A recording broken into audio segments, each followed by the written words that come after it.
Hydro field cuts through my neighborhood. Somehow that always just made me feel good. And I can put a spare bulb in my hand, light up my yard. Late at night when the wires in the walls sing in tune with the din of the falls, and I'm conducting it all while I sleep to light this whole town.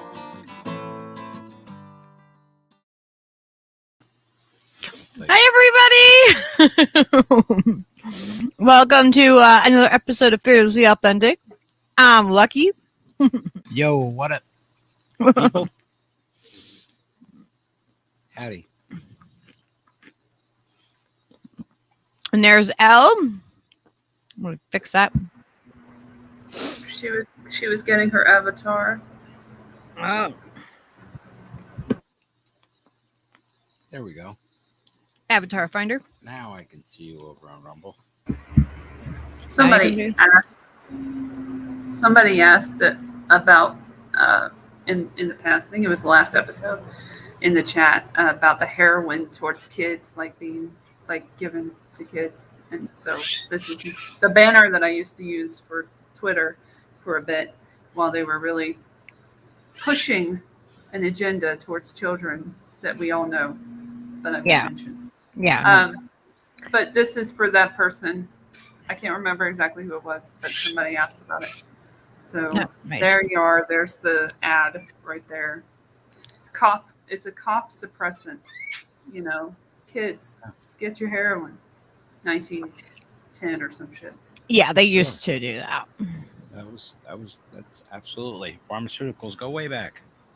They gave all the hard drugs to all the kids back then. Got a noisy kid, here's a little smack. You don't have to actually smack them. We already got some fam. We already have some fam over there on the Rumble. Yes, I see Huck Flem and Cam Kate over here. Yeah, it's weird because on Rumble they make you use a 30-second placeholder video. So, yeah, and then it just loops until the live stream happens. So it's like annoying as fuck, but that's how. They make their scheduling is weird. Yeah, you can't schedule anything like more than 12 hours in advance. It's very strange.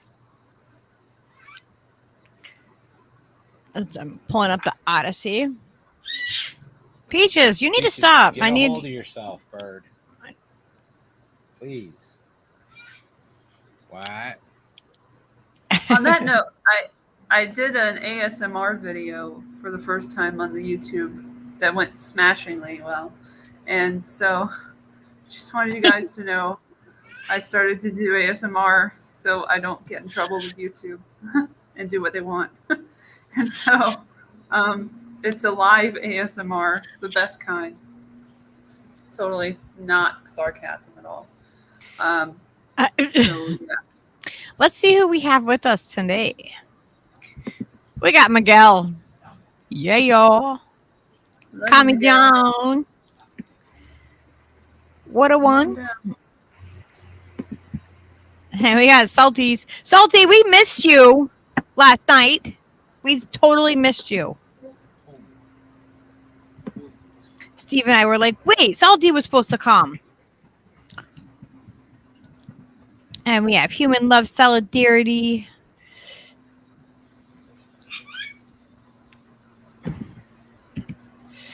General Meow Meow.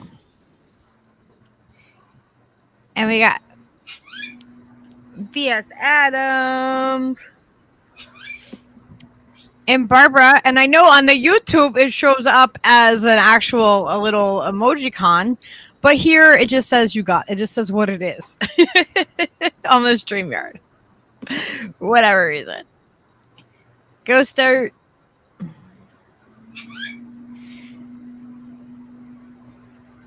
We got Anthony. Hey, Anthony. And we got Kim. We got Kate. Said she was going to Rumble. She's there. Well, I know.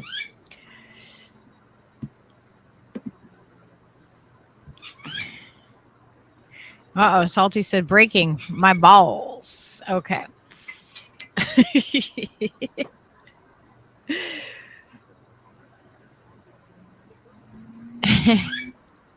Drew Brown.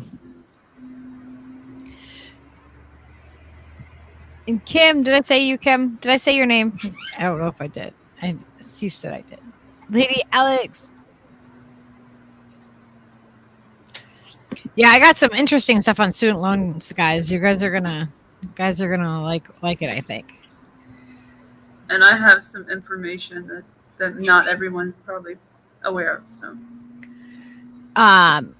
Gore, son of none, said, "Hey guys, my dad is about to run out, but I wanted to say thank you to Steve Cutler and Lucky as possible for your support. Much love, everyone. Have a great stream. Good night, y'all." Yeah, I shared on Twitter. We'll see if I can find it. Gore is going through some stuff right now and has is it a GoFundMe or GiveSend? One of the fundraiser requesting mutual aid.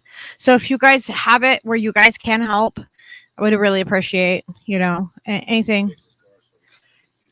Yeah, he's going through some health stuff and he needs to go see his kids and he needs to have his car fixed and everything. So we all know how that is. So if you guys do have something. Oh, is my thing loud? My thing is always loud. I turned it down. Because it works well and you have it so close. Well, I mean, I'm not. I know. I mean, I have it set for singing. That's why it's like 4 feet away from me. Oh, wow. What time? The same time as this right now, but yesterday. Lucky, can you see the Rumble chat? I can pull it up. Yes, I can see it now. Because Lady Alex is like, Steve, can Lucky see this chat? I can switch back and forth, but I'm mostly on this one I'm over here right now, but I will go back and forth. I got Fredward and Snork. Yeah, Snork. I have this article I want to start us out with tonight for the student loan debt because it's not like when people think of student loans, I think that they think of the younger population, just the like college age, but college age doesn't mean just fresh out of high school. Yeah, and it's all relative when how much you owe and how long you've owed it for. Yeah. It's completely predatory setup.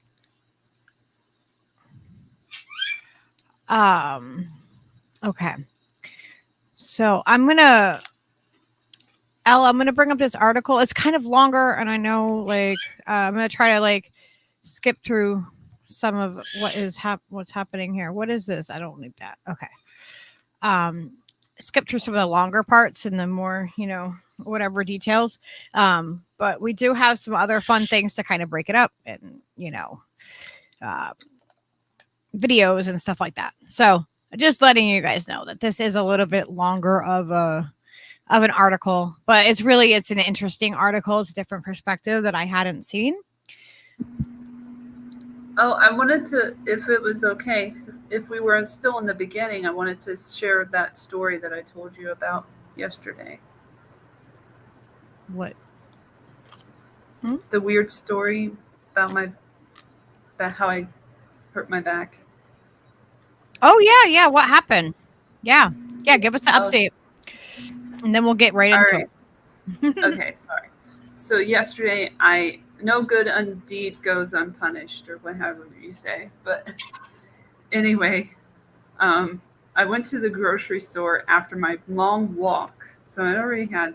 Well, it wasn't that long a walk. It was like 20 minutes. You went and took photos, right? It wasn't crazy.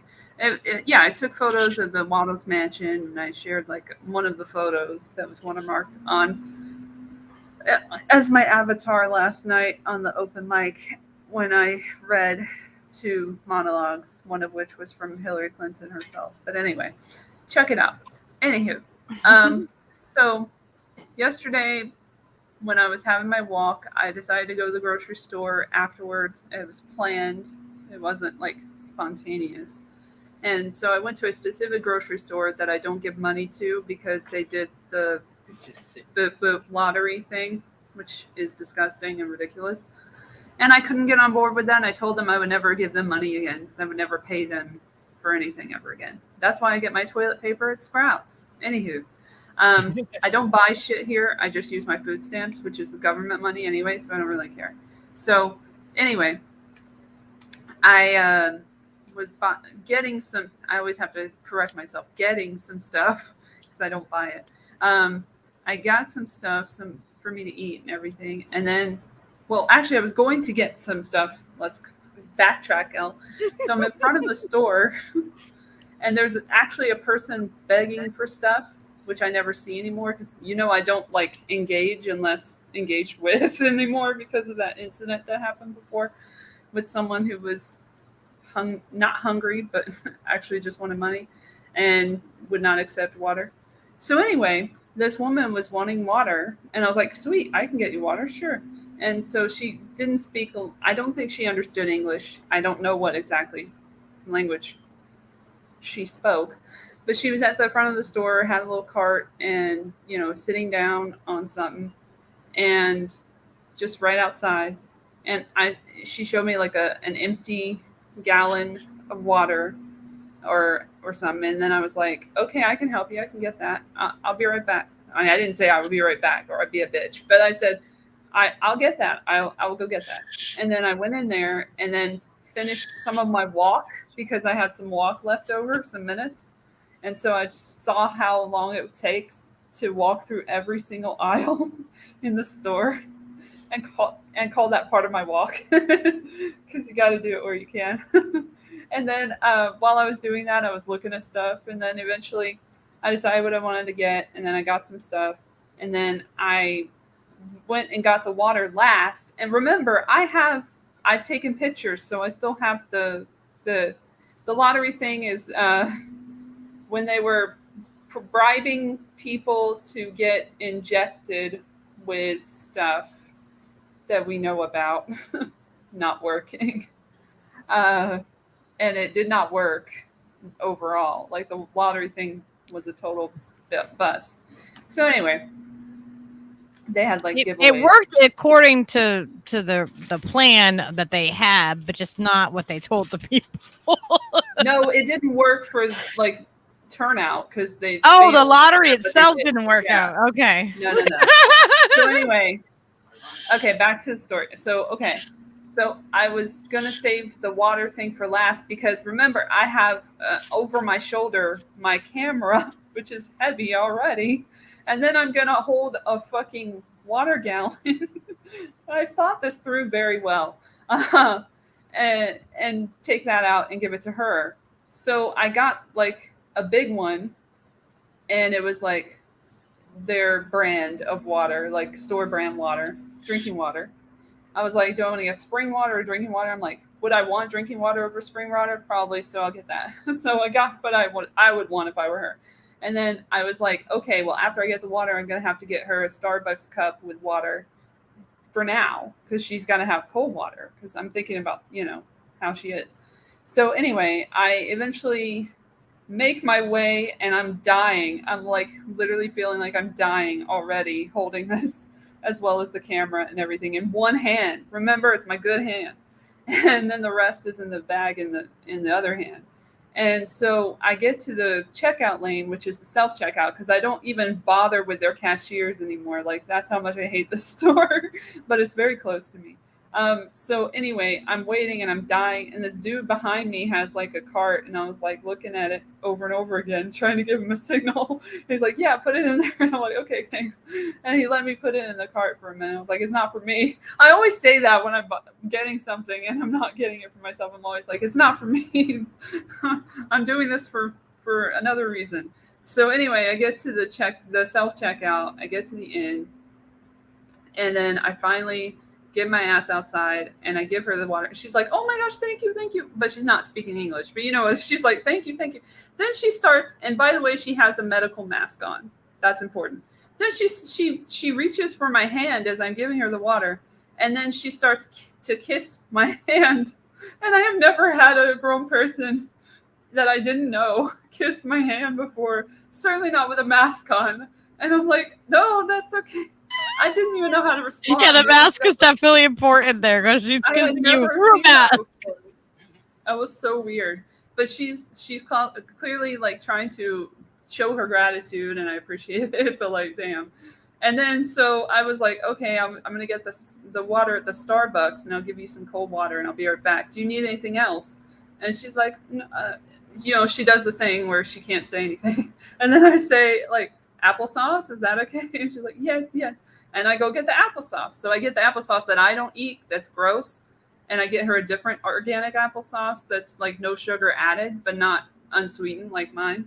And then I take that, and then I also go to the Starbucks and I get the water and then a straw because they always forget. And I have to be like, can I have a straw? And they're like, all right. And so then I go outside and I give her that. And she's like, thank you again. She's trying to kiss my hand again. And then I'm like, no, that's okay, no problem. Except it was a problem, but whatever. I said that before, actually. I was like, yeah, it was a problem for my back, but whatever, it's fine. Yeah, that's what I was thinking, Snorky. Sorry, I'm reading it on the screen. So anyway, that's what happened. I gave her the thing. And then I went inside to go to the elevator to go out to go home. And then the security people were looking at me strange, like, are you okay? Like, giving me the look like she was touching you and shit. And I'm like, I didn't say anything and I just left. It was like awkward. But then I went home. But then now I wake up in the morning today. And it's like the most pain. It's like somebody was standing on my, no. It was like, on your shoulders, like at a concert or something. Like somebody did that for like 2 hours at least. Like, that's what it feels like. For like, was like on top of my neck. Like, it's bad. My shoulders are bad. My back is bad. But I did a good deed. So it sucks when that happens. Yeah. That's something that, like, when you have a disability that you don't like, you want to do good things and you do stuff like that. And then you can pay for it later and you never know how bad it's going to be later on. I know with me, Elle said that her back was hurting today. And I sent her a picture of one of the screws that's in my back from. Oh, I missed that because I didn't have my cell phone data on. So I must have missed that. Sorry about that. If you were wondering what the fuck, why didn't I have back? I did not see it. I don't even know. That's funny. Yeah, I found a picture of the screws that I have in my back. I wonder if it will show up. It's like to scale with a quarter. I would never get coffee at Starbucks, by the way. I only get water there. It's the only thing without GMOs. Yeah, there. Allegedly. So that's like next to a quarter. Oh, okay. I have 4 of those in my. Screw loose. Yeah. You got 1 screw loose. She had that before the operation. Yeah, no. I have 4 of those. They cost $5,000 a piece to make those screws. I had to make today a leg day because it was so bad. My pain was so bad. And I had to put topical cream on. It didn't really help. It cooled it down for a while, but that's about it. Maybe I'll cool it down again. This stuff works really good. I use Willow Bark's kind of stuff. I used to use a different brand, but like it doesn't exist anymore. It got discontinued, but it was worth it. This is just arnica, homeopathic. It's great for bruises. I've never done the Amica gel. I've never done it myself. Amica. I've done the. I'm quite doing effective. Whatever the hell this is. I forgot what it's called. There's sativa in it. Cannabis sativa. Is that? I don't remember. There's some kind of sativa in it.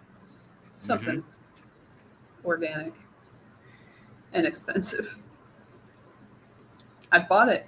I don't even remember where I bought it. It's like one of those vegan websites or some shit. I bought new shoes. After I got my job back, I was like, get some shoes. And I got some shoes and they came in yesterday. But I'm not putting them on until like next month because my feet are transitioning from one size to the next because of my weight loss. So I'm kind of in a weird spot. That's so weird. I've never thought about that with my shoes. Ever. Yeah. I was 11 and a half. Ugh. Then I was 11. If you guys got aftermarket parts, you want to show them off on the broadcast. What? I said if anybody's got aftermarket parts and photos and stuff, feel free to share. Parts. Yeah, like screws, extra parts. I thought you said farts. I'm sorry. I heard farts. I was so confused. Aftermarket farts? What? No. What is that? Aftermarket parts like racing gear. No, I said farts. I thought farts. But anyway, whatever. It's potato. Drew heard it. Drew's like extra farts. He's with you, Al. He's with you. Oh gosh. I really was so confused. I don't know if you noticed. My name is L, like EL, and then LE. I'm gonna start making that my style now. It's cool. Jilly, I shared something on I shared the article on my Twitter about that. Yeah, it's gross. Don't chew gum. Okay, I don't fuck with gum. Yeah, don't eat gum. Yeah. It's gross. Candy and all. So, I want to get into our article here. So I'm going to bring it up, and then I'm going to bring it up. And I have some fun videos and stuff like that. So it's not going to be only just like reading. We'll have other stuff. Okay, so there we go. She's pretending to be eating seed when I come in there.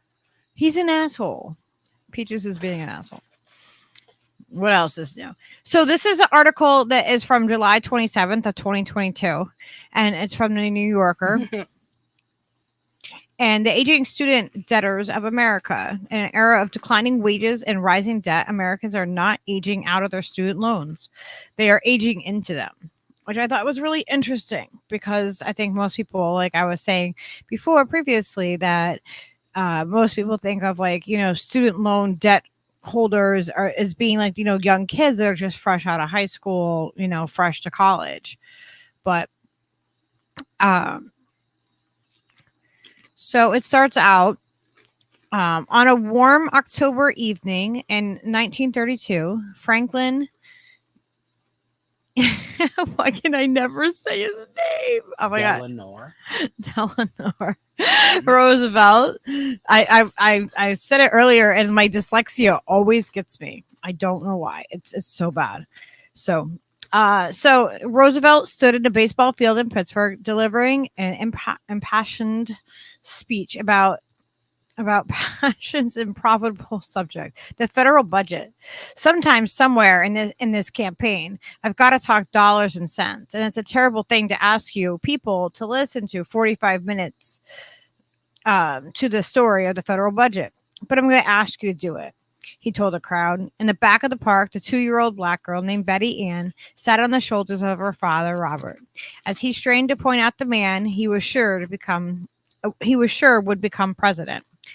Robert was dyed-in-the-wool Republican. His grandfather, an enslaved man from Virginia, had been emancipated by President Abraham Lincoln.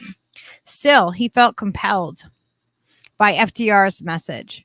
Hard times had meant he had started to pay the reporters of Pittsburgh's black newspaper, which he ran out of his own pocket.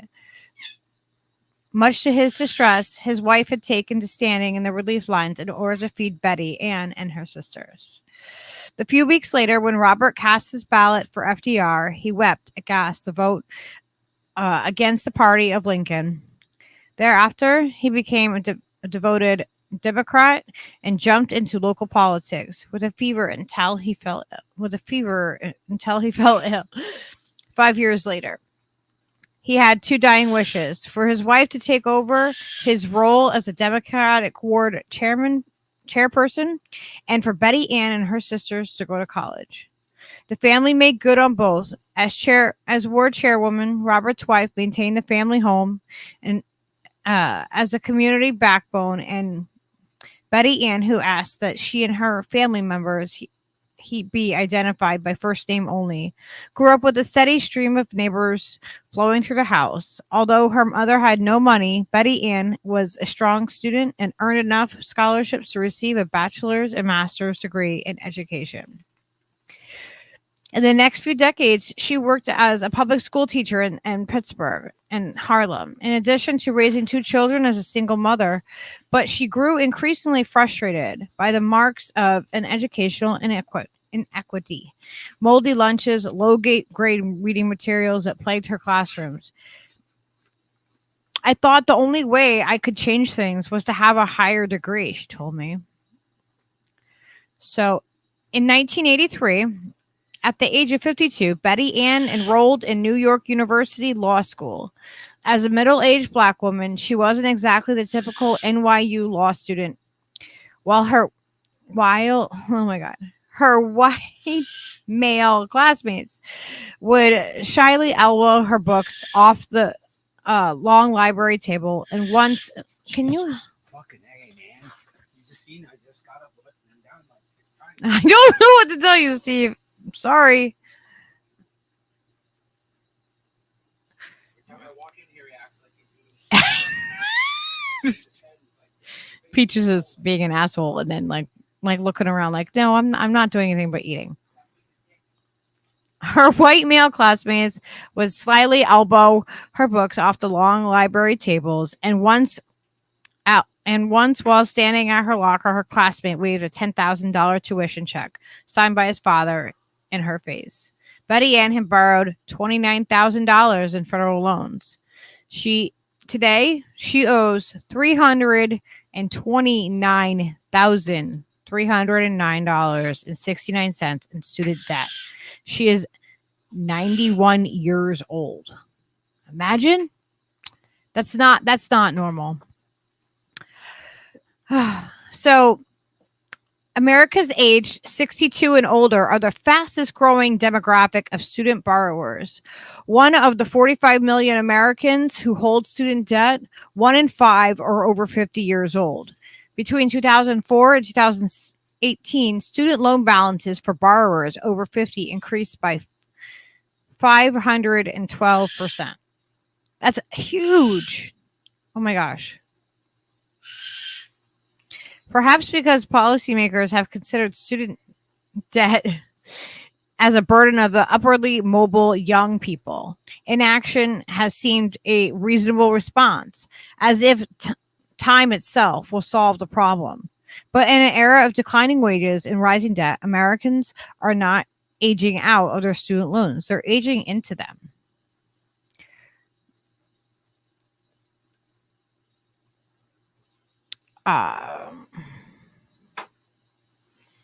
So credit supposes which we cannot afford today will be able to be paid back by tomorrow's wealthier self, a self who is wealthier because of riches levered by these debts. Perhaps no form of credit better embodies the myth of a future richer selves than student loans. Under the vision of the free market economist Milton Friedman, student loans emerged in the 1950s as an outgrowth of human capital theory, which points itself above all a unit of investment. Lending money for people to be educated was not only a sound investment. Borrowers were sure to get a high-paying jobs that would allow them to repay the loan, but smart macroeconomics, more educated people would increase the nation's GDP. Education and would be an incidental benefit. Peaches, stop, dude.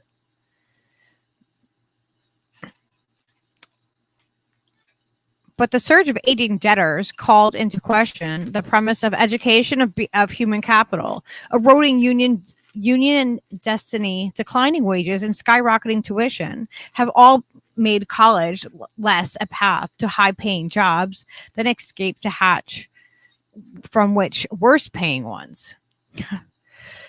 Those who have taken on debt are incredibly unable to pay it off. Many haven't even received diplomas. The student debt crisis is particularly dire for Black borrowers. Racial wealth gaps mean that Black debtors borrow more to attend college and carry balances for a longer time, effectively paying more for the same degree than their white classmates. 4 years after graduating, nearly half of Black graduates owe more of their loans than their initial balance, compared with their 17% of white graduates.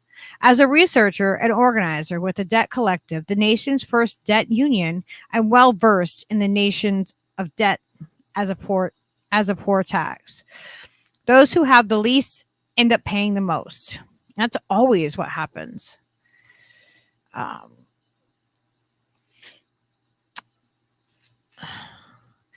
But it was a revelation to me that when I realized that the elders are fastest growing population of student debtors. Debt I have since understood is also a time tax. It seizes the future and corrodes the present, wearing down health, wealth, and pursuit of happiness. Older student debtors are not exceptional cases with the mounting student debt crisis. Their experiences are, in fact, indicative of hallmark features: mounting interest, looming balances, faulty relief methods, and declining wages all force borrowers to carry loans for longer and longer, pushing student debt across generations. Older debtors shuffle their income between credit card bills, house payments, car loans, student debts. Often the furthest from the day-to-day lives get paid off last or don't get paid at all. For aging borrowers and declining homes, the crisis is acute. Student debtors over 65 default at the highest rates. In 2015, more than a third of borrowers in their age group default on their educational loans. So everybody's saying like, oh yeah, I want pictures of these students that they're paying off the debt of, or this or that. Like, they need to understand that it's not just like young kids that are just screwing off and getting loans. These people are, carrying this debt with them, and it's accruing. Years and years of erosion of labor rights that was meant to wage power has not kept up with student debt. As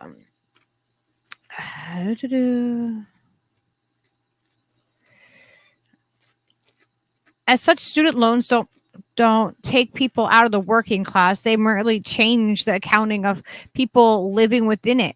50-year-old David Ormsby, for example, had been working at Home Depot in Detroit for 8 years when he decided to go back to school. I wouldn't call it a dead-end job, he said, but he felt he wouldn't be able to advance without a higher degree. In 2005, he began studying part-time at a local university for a bachelor's degree in supply chain management, while also raising his 2 sons and working more than 50 hours a week.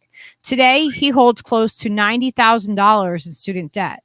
The degree helped him secure an auto manufacturing job with higher earnings and more satisfaction than his previous work. Still, the $500 monthly loan payments are hard to manage. Ormsby's been working a second job delivering groceries to make his loan payments. Going back to school was a good thing, he said, but he is frustrated that he will be in his 70s before he can start saving for retirement. I mean, that's just crazy. That's just absolutely, you can't start saving for retirement until you're in your 70s. They don't want you to ever not have debt. They want you to always have to work. Although most older student debtors have borrowed money for their own education, approximately 1/3 have taken out loans on behalf of a child or grandchild. Unlike direct federal loans, which have borrowing limits, parents can take on virtually infinite amounts of debt, up to the full cost of attendance each year, to finance their child's education through a program called Parent Plus. Parent loans often come with punishing terms, such as significantly higher interest rates and scant options for relief. Parent Plus recipients are only eligible for one type of income-driven repayment program, which requires a loan consolidation. All opportunities of public service loan forgiveness are extremely limited. Some parents are stuck paying for loans even if their child dies. So this guy, Calvin, who is 80, pays $250 each month in private loans for his son, who died 3 years ago. I'll probably be dead myself before I finish paying this off. Like, it's absolutely insane. Student debts can plague borrowers into their last breath, jeopardizing even the government's meager protections for those of old age. Social Security. This is, I know this is like a little bit long-winded, but it's a really, really good article. It really covers a lot of stuff and tells you about how the elderly generation are still paying this off, even when they're just getting Social Security. And, like, in the little that they already get, they get so little already. So Social Security defaulted student loans could trigger the Department of Education to command garnishment for tax refunds, wages, and Social Security. In 2015, more than 200,000 student debtors over the age of 50 had their Social Security garnished. One of them was Olivia. Where did Sky go? Can you get Sky and see if she can help him? She's upstairs probably sleeping. A retired analytical chemist who's now 71. Faison studied biology, chemistry, and music at Queens College in the early 1980s. I was very fortunate to be able to get a college education on very little debt, she said, receiving a scholarship that paid for the majority of her degree and borrowing approximately $9,000 for the rest. Upon graduating, she worked in private industry for several decades, but when her company downsized in the early 2000s, she was laid off. As an older Black woman seeing a job in the sciences, Faison struggled to get her foot in the door at other companies. Many prospective employees required her to submit her undergraduate transcripts as part of the application. But because she still owed money, the undergraduate degree, Queens College refused to release her transcripts. This is just insane. I didn't know they did this. My way of employment after 2001 was very inconsistent. Her income dwindled as time went on, and her loan payments became sporadic. And there's her.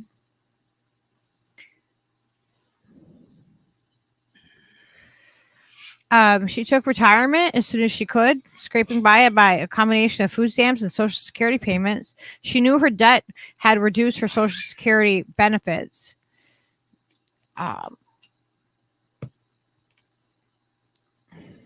Okay, let me see.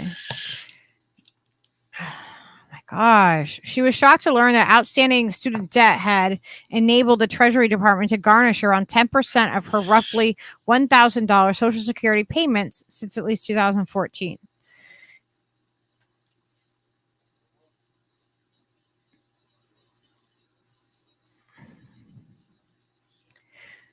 So it goes on to talk about how she, made phone calls and sent letters and, was in touch with the agencies that trying to collect the debt.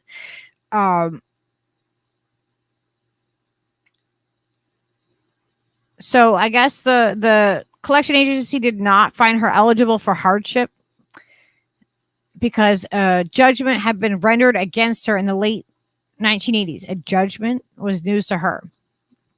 So I'm going to make sure I put this, this whole article in the chat for you. I want to skip through some of it. I know I said it was a lot, Steve, to begin with.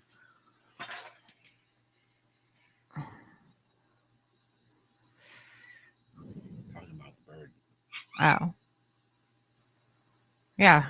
Birds being a lot too. It's really hard to concentrate with him doing all that. Let me see. How much more are you reading of this?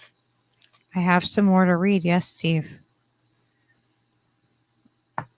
So I was saying earlier, I wish I had a way to highlight the parts that I wanted to make sure I covered. So this article goes into talking about the bookkeeping that the Department of Education has. So it has effectively one of the country's largest banks, thanks to $1.6 trillion student loan portfolio, and it's unable to provide such accounting for its 45 million clients. Just this spring, the Government Accountability Office released a bombshell report revealing the vast disarray of student loan bookkeeping.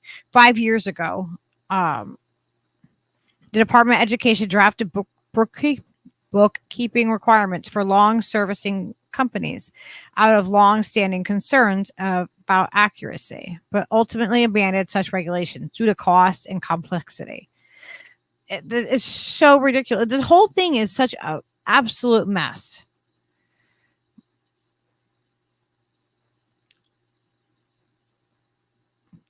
And the Department of Education reports that $1.6 trillion in the student debt and $116 billion is interest, but that number does not include interest that's been capitalized into the principal amount. The public is told that the measure of the suffering, well, the profits have remain obscured. I thought that was really important also, that we have that much debt happening, and they're not talking about how much the profit is.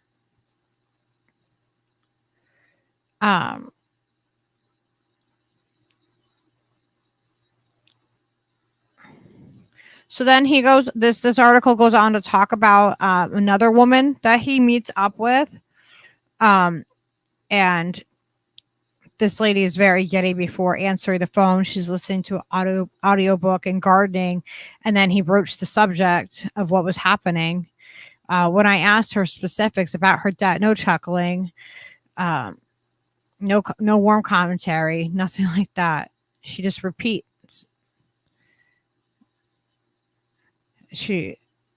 $173,000 is what her debt is. She was quiet for a few moments, then repeated the number as if the figure was the story. As if the figure was the story enough. And there she is right there. And all right, yeah, it's almost done. Okay, so then this gets into a perspective of it too, and it kind of wraps it up from the beginning. So when FDR took office a century ago, he fulfilled his campaign pledge to remark the federal budget. In addition to the New Deal array of social provisions, such as public pension system for elderly Americans, it catalyzed. Oh, okay, no, sorry. Okay, so in retrospect, FDR's legacy is at least twofold. On one hand, universal programs like Social Security. On the other, ensuring profits for financial firms at the expense of Black and brown families. So they start talking about Biden and how he is compared to FDR, and they're like, well, there's two types of FDR. There's the FDR that did the universal programs like Social Security and stuff like that. He didn't do it because he wanted to. He was pressured to. And then there's the other part of him where it was, ensuring profits for the financial firms. Leo. Okay, yeah. So here we go. On the campaign trail, Joe Biden liked himself to be the next FDR and a president who would act boldly on behalf of Americans' working people. But which of FDR's legacies calls to Biden? The FDR who issued universal relief programs for struggling Americans, or the FDR who secured profits for creditors? In today's credit spun safety net, in which people debt finance everything from their health care to their higher education, bold action demands nothing short of releasing Americans from their debts. Recently, I asked Betty Ann what Biden's proposal to cancel tens of thousands of student debt would mean to her. She laughed. It's nothing. She laughed again. It's absolutely nothing. Like, excuse me, you are not helping, and I voted for you.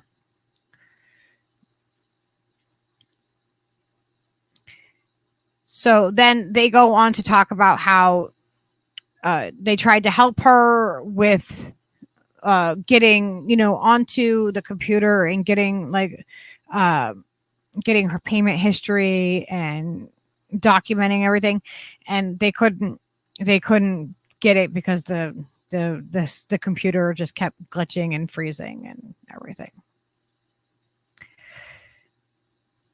So this is what happened to, the little girl. So my mind flashed to Robert's wish for her and her sisters to attend college. His belief that education was the most powerful tool for Black women to thrive in an unjust world. What would he think of his retired daughter spending a summer's day squinting at her student loans?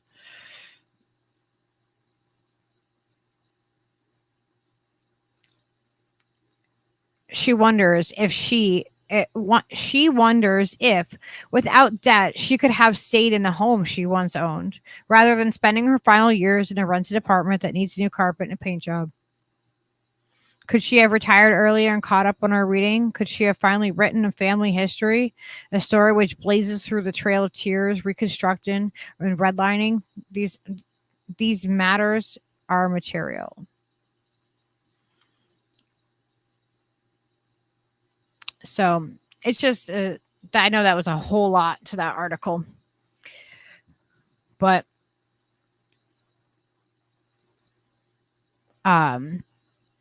just the perspective of those ladies that, that is what they say that they went through and their family and all of that. It's just, it gives a human aspect to it. Because everybody has their story. Everybody has the reason why they are, they took out loans or they didn't take loans, or they were able to, have their student loan debt, forgiveness paid or not.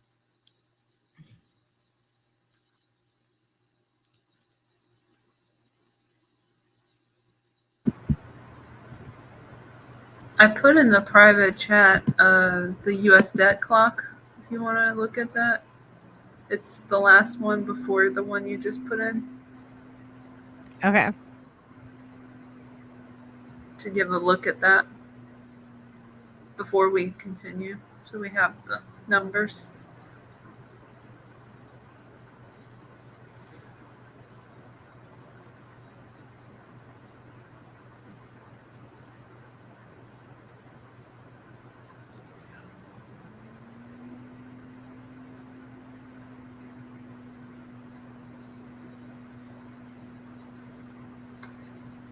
All good now. Yeah, that's a lot. We're going to be fine. Everything's fine. Yeah. Okay. Totally normal. Look at the income tax revenue.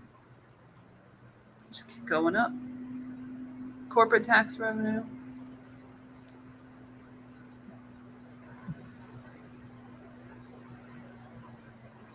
Total federal, state, local spending goes up, up and up and up. Oh, the interest on debt is going up a lot too. Got to get them with the interest. There's a lot more red here than there is green. It's just nice to have that perspective of like what exactly those numbers are and how they're being calculated and percentages. Yeah, that's crazy. So I got an article just to clear up some misinformation that I saw online about the student debt relief bullshit plan, to give you an idea of what to expect according to the people who made the plan and everything, or take credit for the plan. Should be right before that.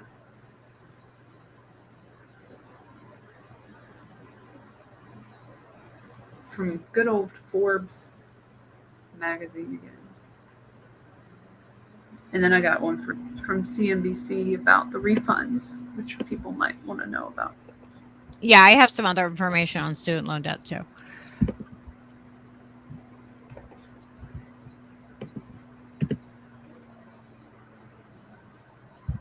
Okay, so scooch it. I love his. There's no good picture of him, is there? There isn't. They try. Bless them. Oh God, I don't even like looking at him. So if you scroll down, it says Biden's student loan forgiveness application process. So this is the latest on that. The Education Department, or Department of Education as I've always heard it, has indicated that around 8 million borrowers who already have their income information on file with the department will be eligible for automatic student loan forgiveness. Most of these borrowers will have submitted their income data as part of a recent application for an income-driven repayment plan. So the thing about that they don't tell you here, and I know because I'm a borrower, I got a notice like on my account with the one who has my shit, which is Advantage. I got a notice at the front of there, like in the first page that you go to, and it says if you're getting an IDR, if you want to recertify, do this, do that, and the other, and it says you don't have to put your tax information. You don't have to put your IRS information right now because of the pandemic and whatever. And so for a very long time, maybe 2 years or so, you haven't had to put your tax information from this year or that year or whatever at all. They'll just believe whatever you say so you can just self-attest basically. So just so you know, that's happened. So because that's happened, I would imagine a lot of people don't have their information up to date and will have to undergo this process with the application. So that's just a little information for you on that. Under his initiative, borrowers must earn less than $125,000 per year, which I consider rich, but what do I know? But I'm poor, so of course I would, to be eligible for loan forgiveness. And of course, $250 if you're married, because apparently you're not a real one person if you're married. You're two people in one, so your income is all together on the record. But most borrowers will have to submit an application to apply for Biden's student loan forgiveness. On Friday, top Education Department, I've literally never seen it that way before, but all right. Officials indicated that an official student loan forgiveness application for the program will be made available by early October. After a borrower submits the application, the department expects to provide the relief within 4 to 6 weeks. Officials are encouraging borrowers to submit their application by November 15, 2022 to receive loan forgiveness prior to the student loan pause ending in December. However, applications received after this date will still be processed on a rolling basis. The Education Department has a plan to make sure student loan forgiveness is as easy as 1, 2, 3, said Miguel Cardona, whom we've seen before, in a tweet on Friday explaining the process. He's the Education Secretary. Then it also says that FFEL program loans may be eligible for the student loan forgiveness.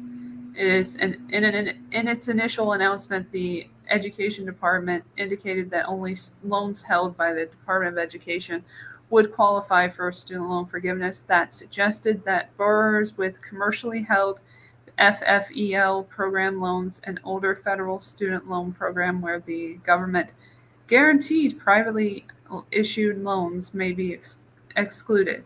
The department has since suggested that the FFEL loans may qualify if consolidated into a federal direct consolidation loan, as reported by the New York Times. However, the Department of Education finally got it right, has not yet issued official written guidance to confirm this, and exact details, including whether there is a specific deadline for FFEL borrowers to consolidate, remain unclear. So that's where they are there. And then they say it's a one-time opportunity. So that's how it ends.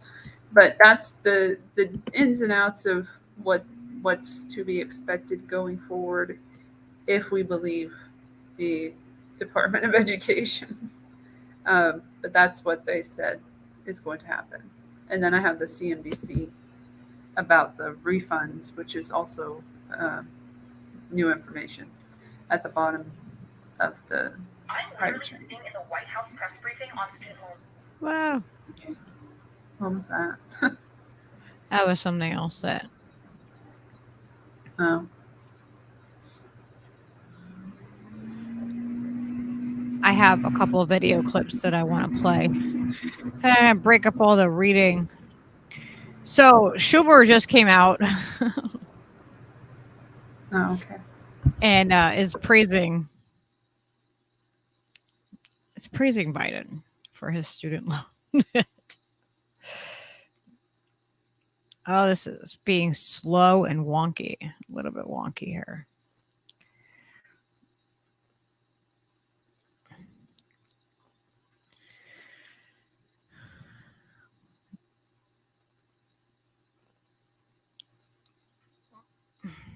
All right, is he on there? No. So this is Schumer's message to everybody. So fucking ridiculous. Of student debt. I always said, with the flick of a pen, he could do it. Well, his pen flicked yesterday, and he did it. He's eased the crushing burden of student loan debt for tens of millions of Americans, and we've got to keep going. It's going to do more good for more people than anything previously done on student debt. Rather than helping the privileged few, it's going to lift up Americans from all walks of life. Students of color, poor Americans, children of immigrants, working middle-class families like the one I came from will all benefit. In fact, the president's action is going to provide relief to 43 million borrowers and is going to just wipe out the debt altogether of 20 million borrowers. No president or Congress has done more to relieve the burden of student debt, and it's because of you, your great persistence. The life-changing win is yours. For every single one of you who signed petitions, letters, called the president, reached out to policymakers, attended rallies, town halls, this is for you. Amounts of students. Such an asshole. Yeah. Yeah. Yeah, exactly. Steve's in the other room. He's making comments. Yeah, it's ridiculous. It's absolutely ridiculous. It's like they're acting like they did something, like, you know, pat everybody on the back now, but it's not. That's not where we're at.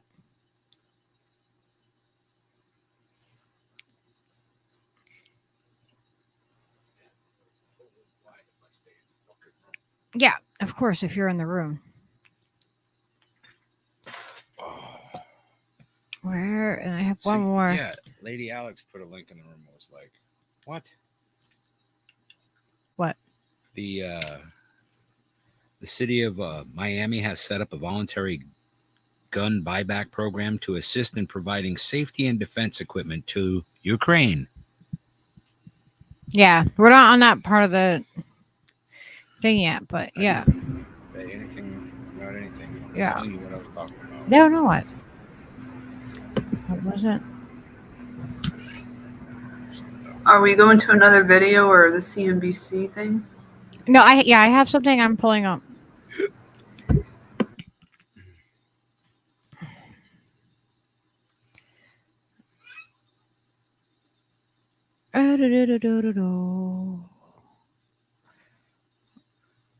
Where is?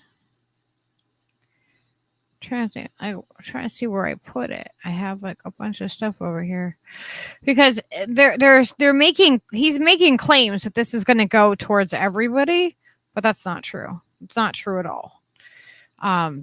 Because this doesn't cover all student loans. Mm-hmm. It's easy to get your creepy politicians mixed up. Yes, it's just the Department of Education loans. That's it. No private loans. I don't know how many people have private loans, but I'm imagining it's a big amount. I never did that because I never thought. I was thinking when I got my loans, what what is the likelihood of me getting them forgiven? If I have a private loan, it's probably not going to be forgiven ever. So I got the DOE one, the direct one. So this is an article I found, CBS News. And what if you don't qualify for student loan forgiveness? Because not everybody does. And I believe this is the one that had the clip in it. Maybe it didn't. Whoa! Why can't I find it?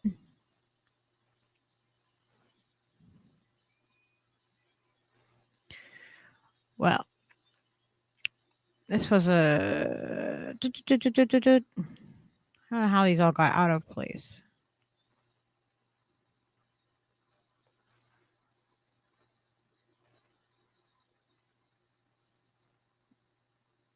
Okay, so yeah, it goes in here to talk about what loans are not eligible for forgiveness, and like I was mentioned, private loans are not. So by definition, are private and are not eligible to be forgiven. These loans are the borrower owes to student loan providers and not the federal government. Biden's plan won't. Why do they call him Mr. Biden? The president's plan won't change how these are repaid, and borrowers should expect to continue to repay them as they have to date. And what ones don't count as that are ones if you've refinanced your loans also, even if they are like even if they were federal loans, if you refinanced and you bundled them up together. This is not financial advice. We ask you to go look, talk to a financial advisor or look into it yourself.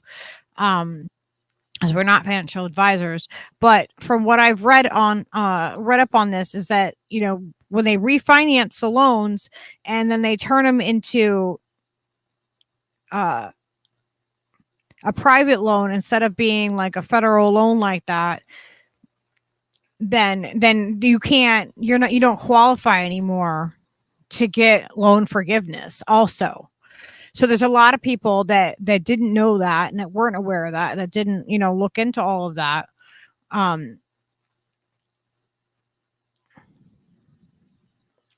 So it says there's several advantages of student loan refi when you're a private student loan borrower, including possible lower interest rates, student loan consolidation, ability to change or remove a cosigner, and then potential savings over the life of the loan. But then the cons that they talk about here, while refinancing your student loan, you may have several benefits if you get the right loan. There are some possible downsides. Not everyone is eligible for student loan refinancing or refi. You're not guaranteed a lower interest rate, which is like completely sucks.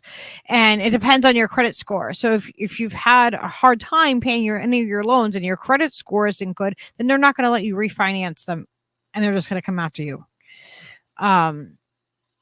And you may only be able to choose a variable interest rate instead of a fixed rate, which means the interest rates can change, and it can extend the life of the loan, meaning it can extend it out the period of time that you have to repay it back.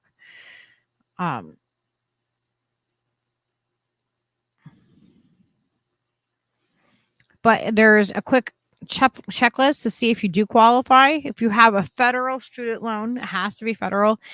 You have to earn less than $125,000 a year, or your household earns less than $250,000 a year, and you qualify for a Pell Grant.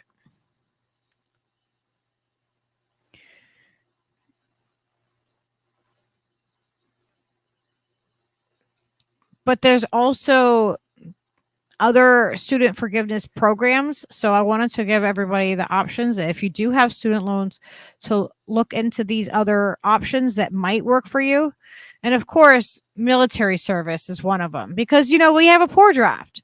That's why they don't want you to have free college and free healthcare, because then they won't be able to get people to join the military.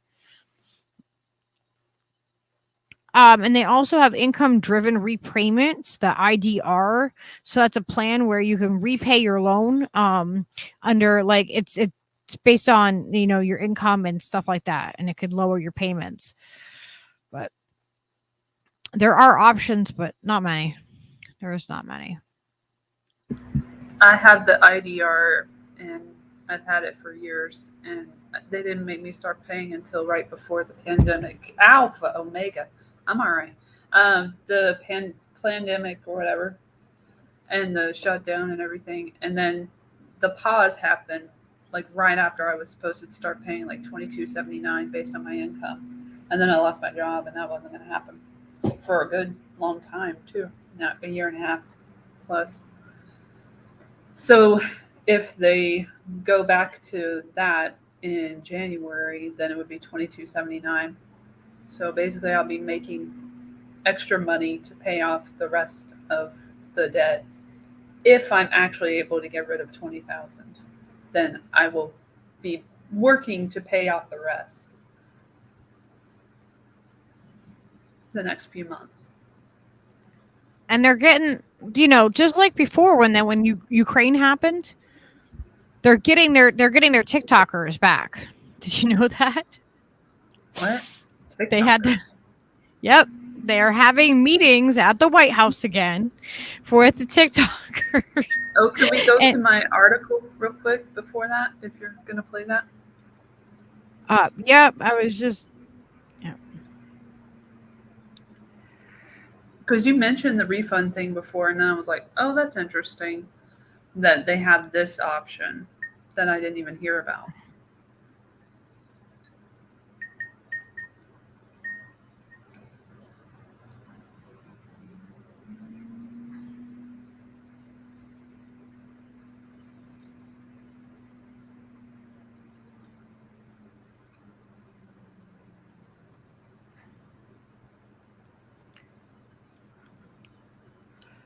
This article here.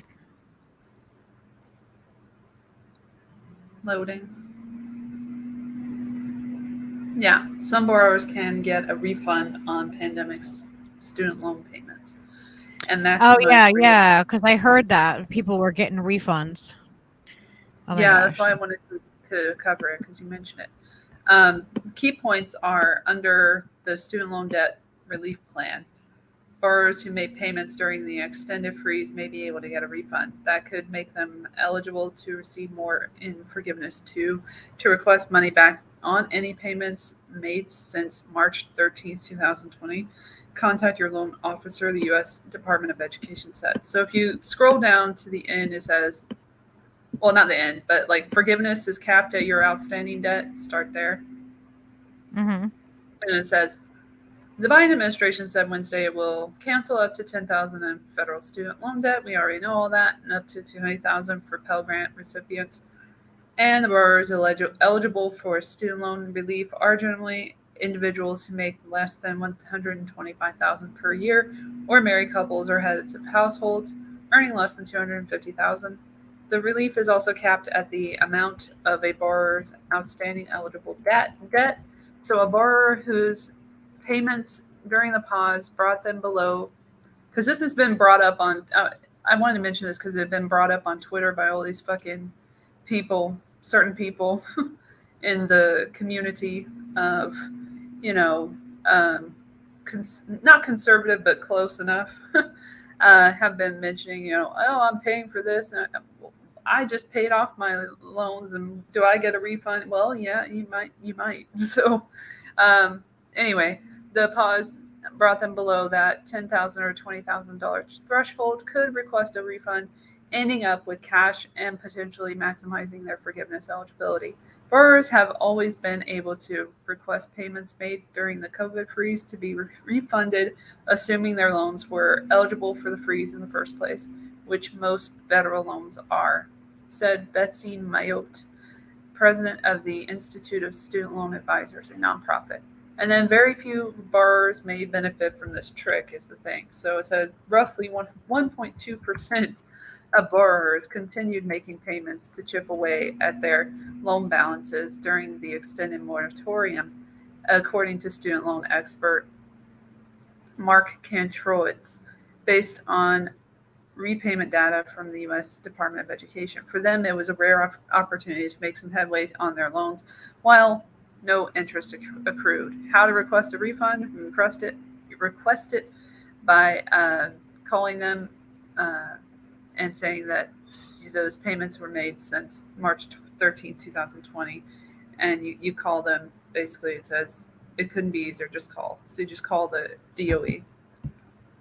Yeah, but the thing is that's happening is that there are all these calls and everything is like crashing their systems because their systems are not set up for this. And I don't think they told anyone about this until now, so great timing for that. No. Not publicly like this way, you know, where we can read about it. Because we didn't even know, I'm sure a lot of us in the audience didn't even know about this refund option. I hadn't heard people mention it. Information about it in the emails, by the way, either. The borrowers didn't get any information about it. Yeah, people were talking about it in on Twitter, and I was like, this is interesting. I'm like, what? I'm like, is this really a thing? So I started looking into it and found that they are getting refund checks back to people, so then they're able to then also apply for this system, but the system itself is still. It's going down and it's a big mess. Like they just created a big mess. Instead of making it like an automatic thing, they made it where you have to then apply for it and you have, like it's always something. Well, the thing they did, as I told you before, if you think back, I said that they made it so that you didn't have to state your income and, calculate that for the IDR. That was on purpose, I believe, so that you would have to do the application process when this came. Because I know they had that in the works before this. They probably had this in the works for at least 2 years, maybe even longer than that. Well, I'm glad that somebody caught it. And was like, no, I want to get my money back so that I can also get this student debt relief. Because that's a big deal for people. It's a really big deal, that much money, and if you've been paying it, thinking oh my gosh, I better keep paying it, then, it's like, that would suck. That would completely suck. Well, I'll tell you on my end, when it comes to that application process, how it goes. I'll be the experiment, I guess, on the show. I'll give you the lowdown. Yeah, definitely. But yeah, they're sending people to do the TikTokers and influencers. They're doing the same thing that they were doing before when they came out about Ukraine, and they had all the streamers go to the White House so that everybody could tell everybody what to do. Because what that's is this how in regard to? I'm kind of student loans. Oh, okay. I didn't know if we were still on that subject. Okay. No, yeah, still on student loans, just like they did with Ukraine. Though they had the influencers go to the White House to learn what to make their streams about and how to explain the student loan forgiveness.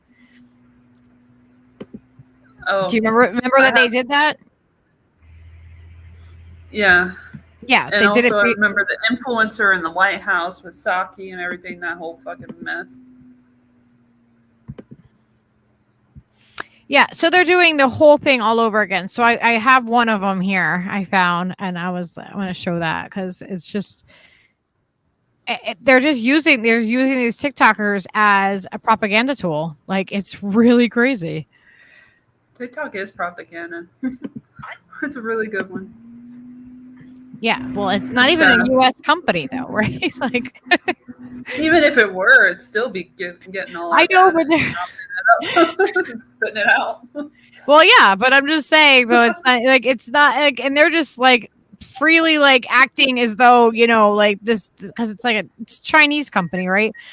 China's so bad, but we're using their propaganda tool, and the people that use their freaking but China bad. Spotify is also owned by China. It's all owned by one oligarchy or another. Tencent. Look it up. You You don't have to. I'll give you the fucking link. It's all good. All right, I'm gonna play this real quick. I'm literally sitting in the White House press briefing on student loans right now. I'm Vivian, your rich BFF and your favorite Wall Street girly, and I literally just got the inside scoop from the president on how the student loan plan is going to affect you. 3 major points to cover. 1, if you make less than $125,000 a year, you will see some student debt forgiveness. $20,000 if you were low income and went to school on a Pell Grant, or $10,000 for everybody else. 2, the student loan pause is extended through December 31st of this year. And 3, last, if you have undergraduate student loans, you can cap repayment at 5% of your monthly income. For my folks who have less than $10,000 of student debt or less than $20,000 and you received a Pell Grant, that means stop paying your student debt right now. You're going to go to studentaid.gov/debt relief and you're going to sign up for notifications. Info's coming sometime in the next 4 months. 8 million borrowers will automatically be eligible for student debt relief, but most everyone else will have to fill out a short survey. 90% of this money is going to people making less than $75,000 a year, and so many are going to benefit.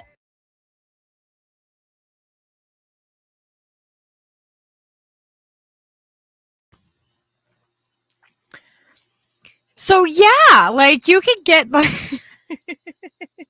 your TikTok influencers. So they're just gonna keep using these TikTok influencers as, you know, propaganda tools. Do they get a paycheck when they go there too? Do you know? I don't know if they get a paycheck. I would like to know. The check's in the mail. I put in the chat. It's a 16.9% stake by Tencent Holdings, which is owned by Sony, which owns Spotify. So they own Spotify about 16.9%. Wait, so who does? I just wanted to TikTok? No, Spotify. Because I said before that Spotify was owned by China, technically, or a Chinese company. But it's a Chinese company owned by Sony. And it's 16.9%. 16.9, not a whole fucking stake, but still a significant portion. Yeah, it's enough of a portion that they care. Apparently, they're down 3.72% on the stock market. That's a shame. Spotify. But I'm sure BlackRock owns most of it. Salty said it's pronounced China. China. He's saying China.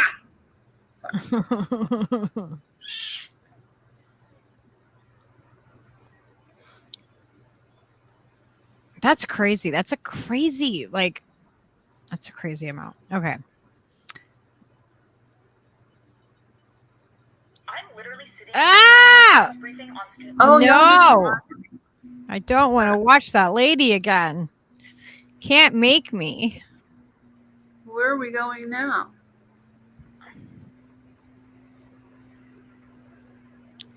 I had another thing and I don't know where it went. I have a Fauci update in the meantime.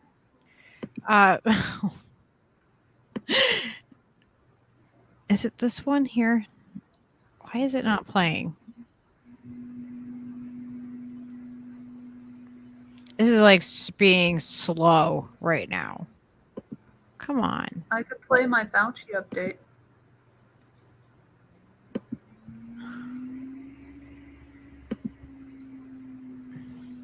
And get it out of the way. Well, no. I still had student loan stuff. That's what I was trying to play. Gosh.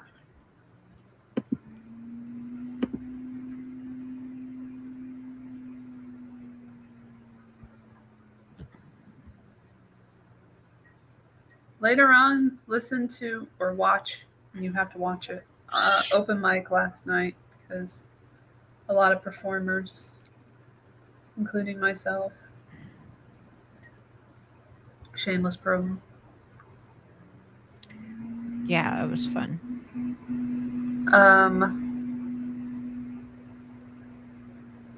Where did I? Podcast is coming soon. On Wednesday. Not Wednesday. What in the world? What day is tomorrow and the next day? No, it'll be Thursday. Sorry. Oh, I do have. It'll be Wednesday. Actually, it will be Wednesday. I'm high. Whatever.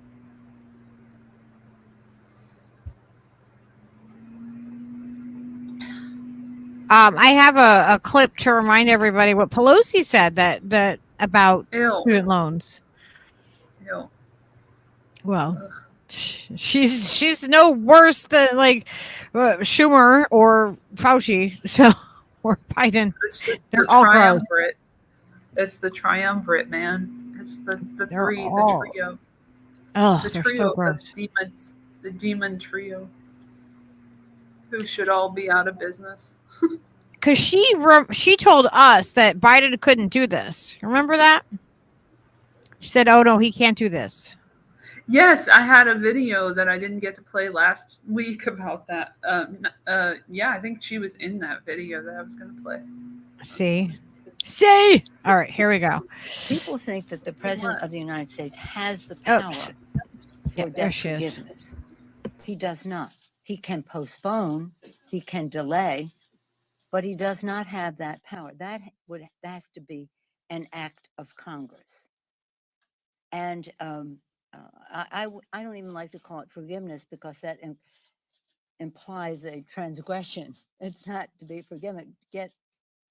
Just freeing people from those obligations.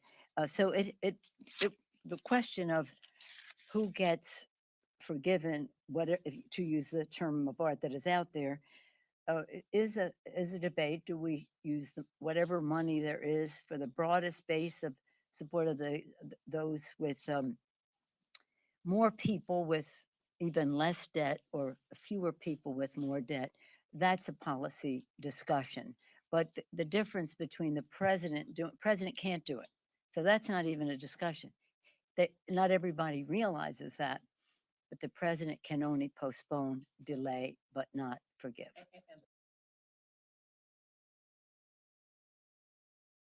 He can't do it, guys. He can't. He can't do it. I don't know how anyone takes any of these fucking assholes serious at all.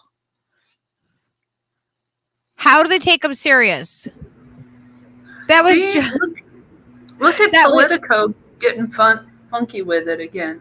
I hate love Politico sometimes, honestly. I can't. And that's from July 28th. Like, what the fuck?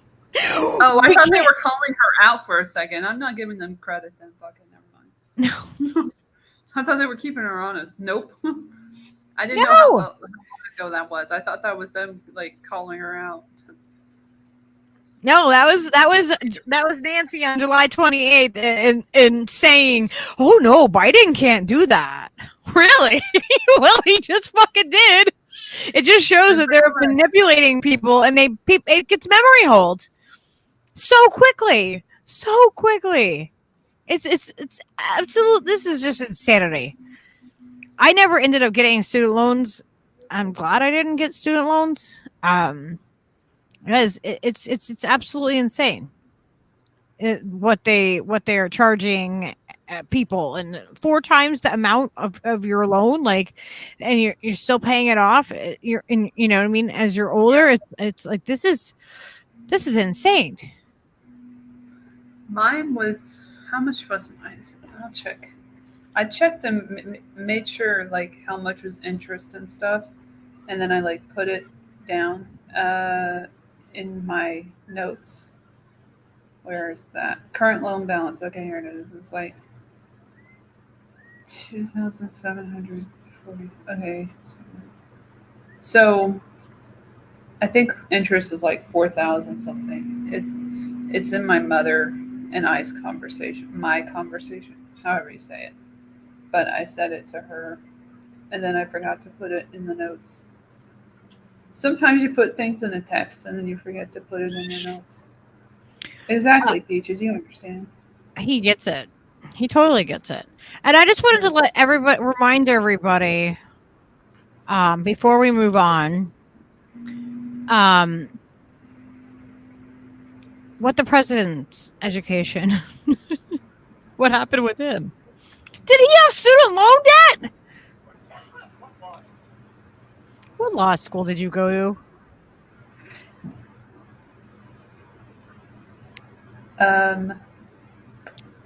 So this is from 1988. Great year. I think it's 4,000. It's fine. It's like 20,000 then plus. I'm pretty sure it's close to 4,000. A little less than 4,000 in interest over 6 years, to give you an idea. Let's look at this plugged guy. Yeah, check out the hair. You can tell that, you know, he's regrown his hair, guys. All right, I'm gonna mute.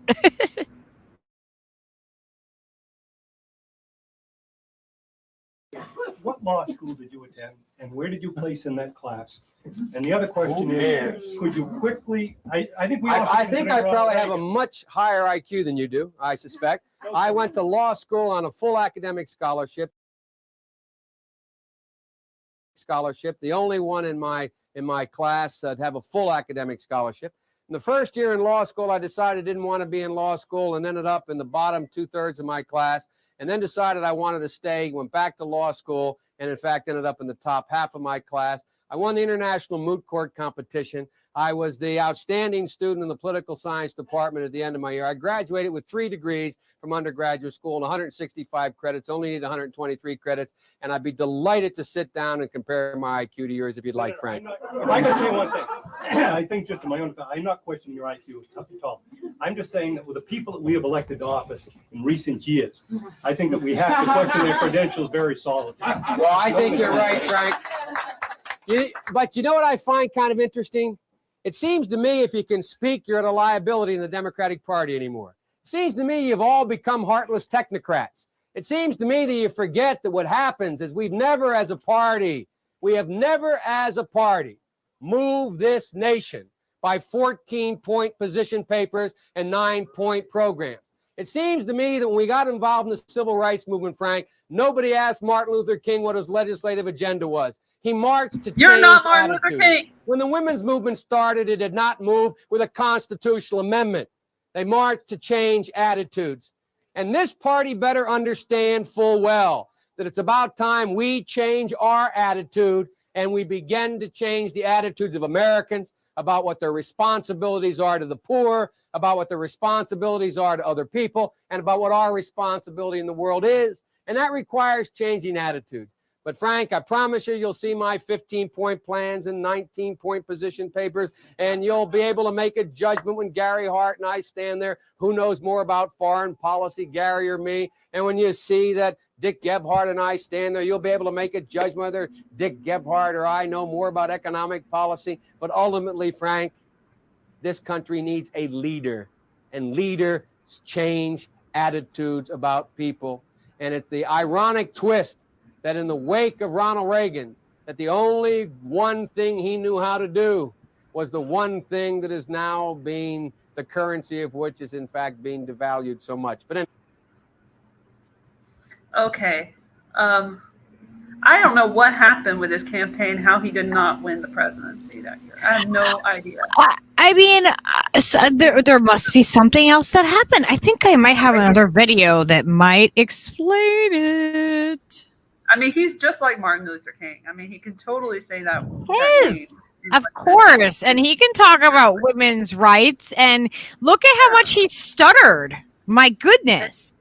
And he never said anything bad about Anita Hill. That was just all like smears, a smear campaign.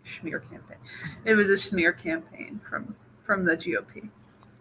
Yeah, I mean, because, you know, so this is a little bit more about him. Presidential candidate Joseph History is our teacher.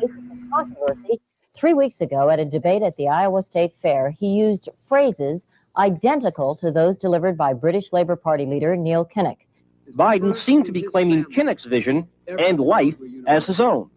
Why is it that my wife is sitting out there in the audience, is the first in her family to ever go to college? Why is Gladys the first woman in her family in 1,000 generations to be able to get to university? My ancestors who worked in the coal mines in northeast Pennsylvania don't come up after 12 hours and play football. 8 hours underground and then come up and play football. It's because they didn't have a platform upon which to stand. There was no platform upon which they could stand. The notion that every thought or notion or idea you'd have to go back and find and attribute to someone, I think is quite frankly, ludicrous. The problem here is that Senator Biden told his audience he'd just been thinking about these things, and he failed to give any credit at all to his famous British speechwriter. You know, I was thinking on the way over here. Now, that's a little too much because, as you point out, what's behind the words? What's there? And a lot of people, the rap on Biden has always been that it's just a surface. I should have said, to paraphrase Neil Kinnock, it's the only time I didn't, and all the times I've ever used it. But CBS News found a tape of a second instance. It reappeared in the New York Times with a new charge, that Biden had appropriated a famous litany from the late Robert Kennedy about what the gross national product cannot measure. It cannot measure the health of our children, the health of our children, the quality of our education, the quality of their education, the joy of their play, or the joy of their play. Biden gave Kennedy no credit. He has also quoted or paraphrased John Kennedy, Hubert Humphrey, and British Labour Party leader Neil Kinnock, all without credit. Joseph Biden admitted today that he committed plagiarism when he was in law school. He said it was a mistake, but that it was unintentional. He quoted 5 pages of someone else's work without proper citation. I've done some dumb things, and I'll do dumb things again. He was given an F. So, ladies and gentlemen, I've been dumb. To the political community in Washington, it all seems of a piece. Plagiarism at law school, plagiarism on the stump. The great communicator. Strike that. The great imitator. You don't steal verbatim, or when you do, as he did 99% of the time, you give credit. Biden's critics say he sells himself as a man whose words and visions can inspire a new generation in politics. But if the thoughts, phrases, and visions really belong to others, it's a form of false advertising. Is it a wise idea, though, to take something that personal, anyway, from another politician and try and appropriate it to your own campaign? I think it was a stupid thing to appropriate material that was really very personal, that was someone else's. Most people didn't know who he was, you know, Joe Biden, and now they're going to say, oh, yeah, he's the guy who plagiarized. That's a lot of people. Politically, that's devastating. These clips are devastating. He looks like a Joe Biden wind-up doll with somebody else's words coming out. If they're going to do things that are stupid as well as immoral, then they're probably too dumb to have the job of president. The voters are going to have to decide whether he was dishonest or dumb. Senator Joseph Biden may have more explaining to do. The new questions stem from taped remarks of Biden during an April campaign appearance in New Hampshire. I went to law school on a full academic scholarship, the only one in my class to have a full academic scholarship. Went back to law school and, in fact, ended up in the top half of my class. I was the outstanding student in the political science department at the end of my year. I graduated with 3 degrees from undergraduate school and 165 credits, only needed 123 credits. Biden now concedes he did not graduate in the top half of his law school class, that he does not have 3 degrees from college, and that he was not named outstanding political science student in college. Newsweek says Biden actually went to school on a half scholarship, ended up near the bottom of his class, and won only 1 degree, not 3. Joe Biden ranked 76th in a class of 85 at the University of Syracuse Law School. I mean, this guy comes off this whole thing as a flyweight. Now Biden says Newsweek is right. His memory had failed him. And I'd be delighted to sit down and compare my IQ to yours if you'd like, Frank. Joe Biden was victimized by the truth. Bye Biden. He may not know it yet, but I think this is going to be very difficult for him to recover. Is Joe Biden dead meat, yes or no? I think so. Bob? It's in terminal condition. Terminal. Eleanor? Yes, unless he comes in third in Iowa. Morton? Dying. I say dead. We'll be right back.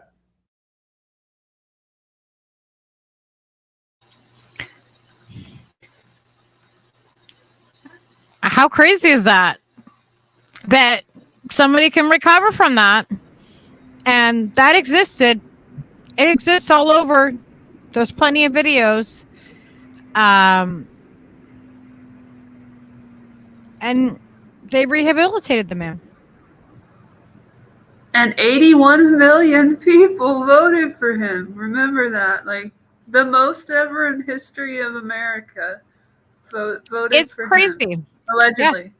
Yeah. He couldn't. According That to was the first time he ran for president, right? Because then the second time, I don't recall what year it was. But this his current presidency, that was his third time running. 3 times a charm. 3 times a charm. Yeah.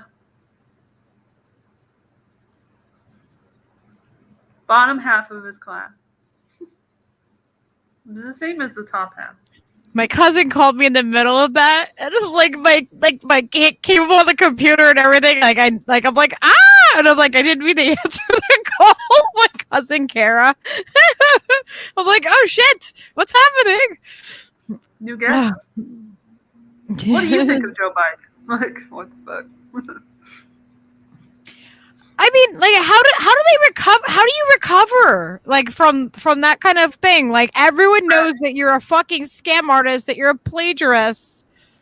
The same way you recover when you're Hillary Clinton and you were hated in 2000 and what was the year that he came around? 2008. My mom met Hillary and Chelsea at the White House. Like, they met them because my stepdad was in the Coast Guard and he was invited to the White House for something. And I remember my mom like met them. And I'm glad she survived. That was when Clinton was president. When Bill Clinton was president. And hanging out with Jeffrey Epstein at the White House. Yeah. She dodged a bullet there. So creepy.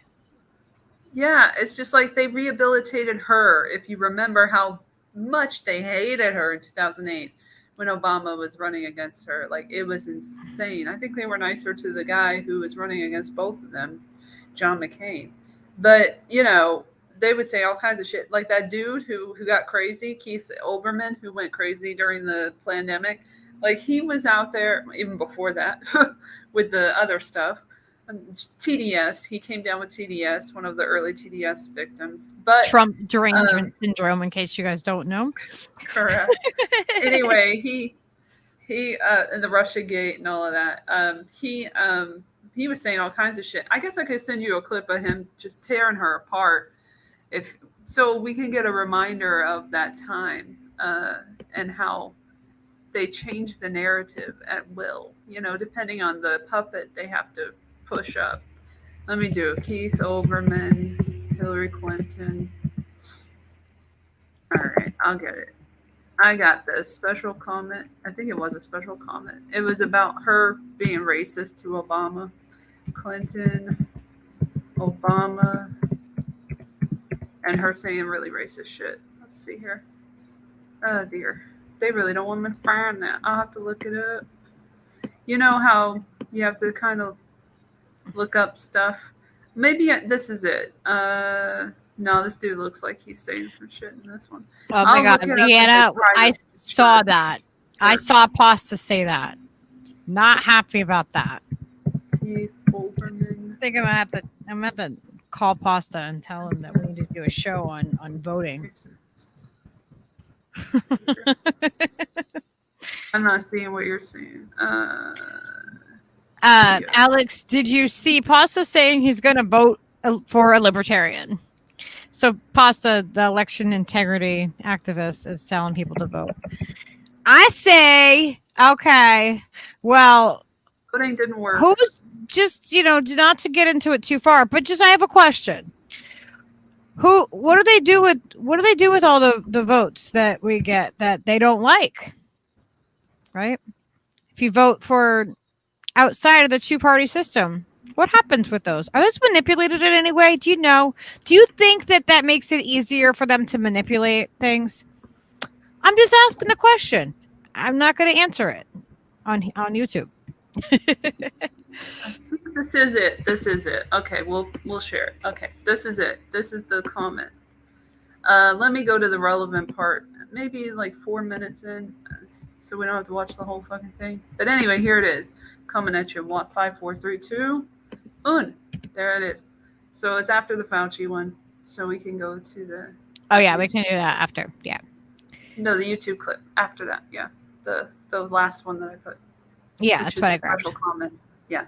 Okay. So the background. This is during the. Oh my God. Campaign of Hillary Clinton and Obama and McCain, and just where do I for her new one? 4 minutes in, I guess. Yeah, to really tear her apart. That's how far you go. Okay. He really went off on her. He hated the fuck out of her, and then he hated the fuck out of Trump because that's what you were supposed to do. That's the thing. Okay, I'm going to mute and I'm going to play it. Obama was the one. They needed Obama, and then they needed opposition to Trump, but they had to put Trump on a pedestal first.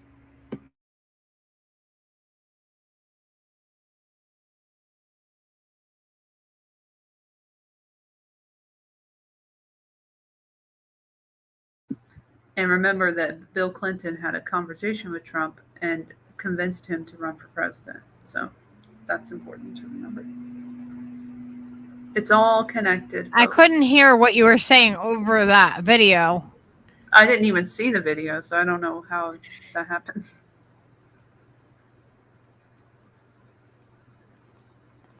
It's because I didn't click onto the screen yet. That helps. Listen, it's being laggy and weird tonight. I don't know what is happening. It's slow. Well, the audience heard me, I'm sure, so it's all good. Okay. So they didn't hear that. Whatever. Okay, now this is all I could find. This is the only video I found, and it's probably not the best one, but it's the only one that's left. When is it from? What year is it? 2008, of course, because that's when, or 2007, I would guess it would be during the campaign. Okay.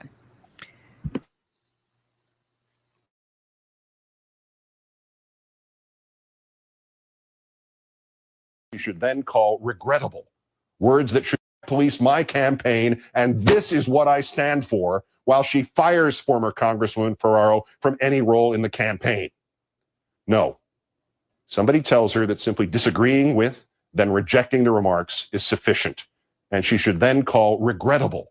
Words that should make any Democrat wretch, and that she should then try to twist them. Okay, go to the beginning, actually. Go to like both 3 your minutes houses. so we can see The the words senator's in brother question. are of immeasurable. They were about It has Kennedy. reached its apex He in hated their it. tone. He goes off, though. It's like worth it to see the whole thing like he used to be. Okay, like. wait, where do I go? 3 minutes in, I think, is where it is. It'll show the quote on the screen. So just go Oh, where- okay. right Yeah. there it is. Yeah, there's a quote. Yeah. Okay. For context. If Obama was a white man, he would not be in this position. And if he was a woman of any color, he would not be in this position. He happens to be very lucky to be who he is, and the country is caught up in the concept. And when this despicable That's a statement, different one, but ugly in its overtones, laughable in its weak grip of the facts, and moronic in the historical context, when it floats outward from the Clinton campaign like a poison cloud, what do the advisors have their candidate do? Do they have Senator Clinton herself compare the remark to Al Campanis talking on Nightline on Jackie Robinson Day about how blacks lack the necessities to become baseball executives, while she points out that Barack Obama has not gotten his 1,600 delegates as part of some kind of affirmative action plan? Do they have Senator Clinton note that her own brief period in elected office is as irrelevant to the issue of judgment as is Senator Obama's, while she points out that FDR had served only 6 years as a governor and state senator before he became president, or that Teddy Roosevelt had 4.5 years before the White House, or that Woodrow Wilson had 2 years and 6 weeks, or Richard Nixon 14 and Calvin Coolidge 25? Do these advisors have Senator Clinton invoke Samantha Power, gone by sunrise, after she used the word monster, and have Senator Clinton say, this is how I police my campaign, and this is what I stand for, while she fires former Congresswoman Ferraro from any role in the campaign? No. Somebody tells her that simply disagreeing with, then rejecting the remarks is sufficient, and she should then call regrettable. Words that should make any Democrat wretch, and that she should then try to twist them, first into some pox on both your houses plea to stick to the issues, and then to let her campaign manager try to bend them beyond all recognition into Senator Obama's fault. And thus these advisors give Congresswoman Ferraro nearly a week in which to send Senator Clinton's campaign back into the vocabulary of David Duke. Anytime anybody does anything that in any way pulls this campaign down and says, let's address reality and the problems we're facing in this world, you're accused of being racist, so you have to shut up. racism works in two different directions. I really think they're attacking me because I'm white. How's that? How's that? Apart from sounding exactly like Rush Limbaugh attacking the black football quarterback Donovan McNabb, apart from sounding exactly like what Ms. Ferraro said about another campaign nearly 20 years ago, quote, President Reagan suggested Tuesday that people don't ask Jesse Jackson tough questions because of his race. And former Representative Geraldine A. Ferraro said Wednesday that because of his, quote, radical views, quote, if Jesse Jackson were not black, he wouldn't be in the race. So apart from sounding like insidious racism that is at least 2 decades old, apart from rendering ridiculous Senator Clinton's shell game about choosing Obama as vice president, apart from this evening's resignation letter, I am stepping down from your finance committee so I can speak for myself and you can continue to speak for yourself about what is at stake in this campaign. The Obama campaign is attacking me to hurt you. Apart from all that, well, it sounds as if those advisors wanted their campaign to be associated with those words and the cheap, ignorant, vile racism that underlies every syllable of them. And that Geraldine Ferraro has just gone freelance. Senator Clinton, this is not a campaign strategy. This is a suicide pact. This week alone, your so-called strategists have declared that Senator Obama has not yet crossed some commander-in-chief threshold, but he might still be your choice to be vice president, even though a quarter of the previous 16 vice presidents have become commander-in-chief during the greatest kind of crisis this nation can face, a midterm succession. But you'd only pick him if he crosses that threshold by the time of the convention. But if he does cross that threshold by the time of the convention, he will only have done so sufficiently enough to become vice president, not president. Senator, if the serpentine logic of your so-called advisors were not bad enough, now thanks to Geraldine Ferraro and your campaign's initial refusal to break with her and your new relationship with her, now more disturbing still with her claim that she can now speak for herself about her vision of Senator Obama as some kind of embodiment of a quota if she wishes. If you were to seek Obama as a vice president, it would be, to Ms. Ferraro, some kind of social engineering gesture, some kind of racial make-good. Do you not see, Senator? To Senator Clinton's supporters, to her admirers, to her friends for whom she is first choice, and to her friends for whom she is second choice, she is still letting herself be perceived as standing next to and standing by racial divisiveness and blindness. And worst yet, after what President Clinton said during the South Carolina primary, comparing the Obama and Jesse Jackson campaigns, a disturbing but only borderline remark. After what some in the black community have perceived as a racial undertone to the 3 a.m. ad, Remember that? a disturbing but only borderline interpretation. And after the moment's hesitation in her own answer on 60 Minutes about Obama's religion, a disturbing but only borderline vagueness. After those precedents, there are those who see a pattern, false or true. They see it. After those precedents, there are those who see an intent, false or true. They see it. After those precedents, there are those who see the Clinton campaign's anything but benign neglect of the Ferraro catastrophe. Don't worry, don't forget. As a desire to hear the kind of casual prejudice which still haunts the society, voiced, and to not distance the campaign from it.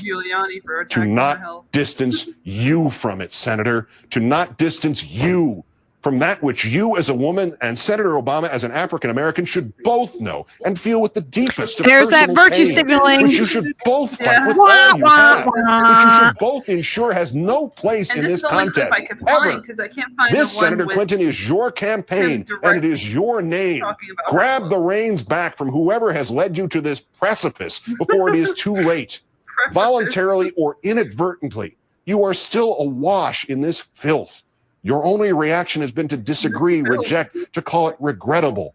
Her only reaction has been to brand herself as the victim and resign from your committee and insist she will continue to speak.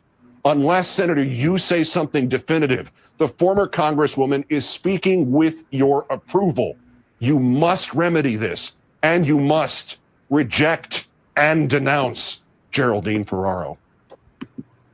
That's from March 12th, 2008, apparently. So that's when that happened. But I cannot find the one that I originally found a while ago, which was which was slamming her for her comments on Obama being like not so good with the white voters in this state in South Carolina or whatever. And then the white working class wouldn't like him or something. Like she made those comments. And she also said, well, John F. Kennedy or somebody, Robert F. Kennedy didn't make it. Like he got shot before he became, in charge. I have the perfect meme to show you so we can transition into the next. It just so shows how this works, how this whole thing with with the TV and how they do it, right? Like this is it. This is the United States right here.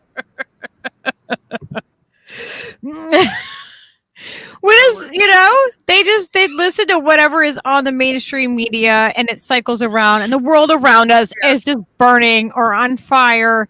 It's flooding. It's, a complete catastrophe, but they're okay. It's called a news cycle for a reason. It's just crazy. It's crazy how quickly people forget everything, how it just melts away. And then I remember during this campaign, during this presidential election that Biden allegedly got elected, 81 million votes. Yeah, 81. Oh God, it's so hard to even say that. So I remember when everything was going on, I was bringing up things about how about his past record, about how he lied, about how he plagiarized, about how he tried to cut Social Security and all these things over and over. And I got attacked. And told I wasn't telling the truth. And even if I showed video evidence of it like that, I still, it was like there was no telling people anything different than what they had perceived in their head. Like none of that was true. What? I have evidence of this. What do you mean it's not true? It's just it's a completely separation of fact and from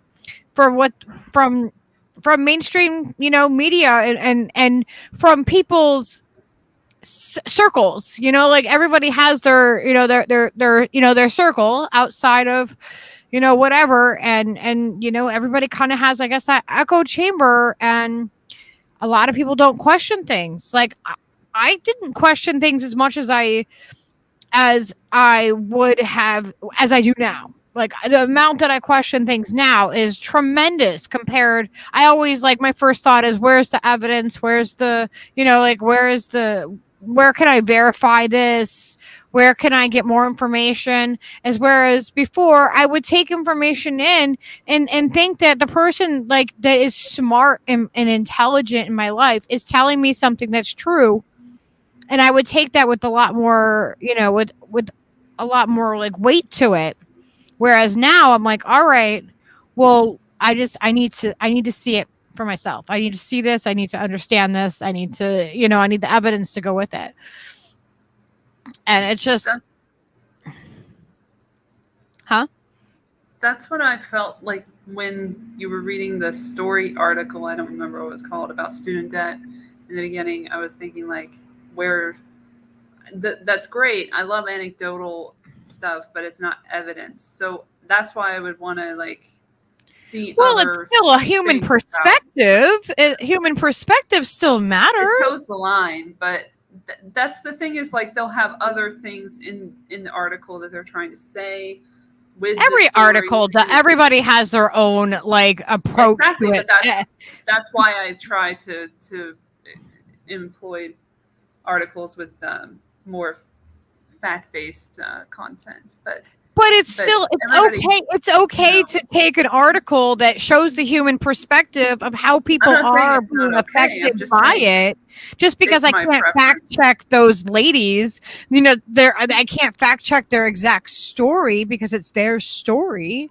I don't fact check your story either. It's just, it was just a different perspective of what, happened and how an older generation is affected by student loans. And I think that is something that people do miss in this, and that it's not just a younger generation, that it's older people are affected by this as well.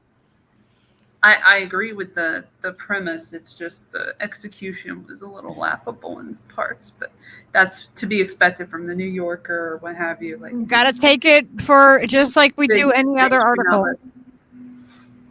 You know, I mean, anybody can be manipulating anything, obviously. So, you know. Because another thing that they've done in the student debt relief program or whatever the fuck is like in their writings and in the speech that he gave. God damn that speech!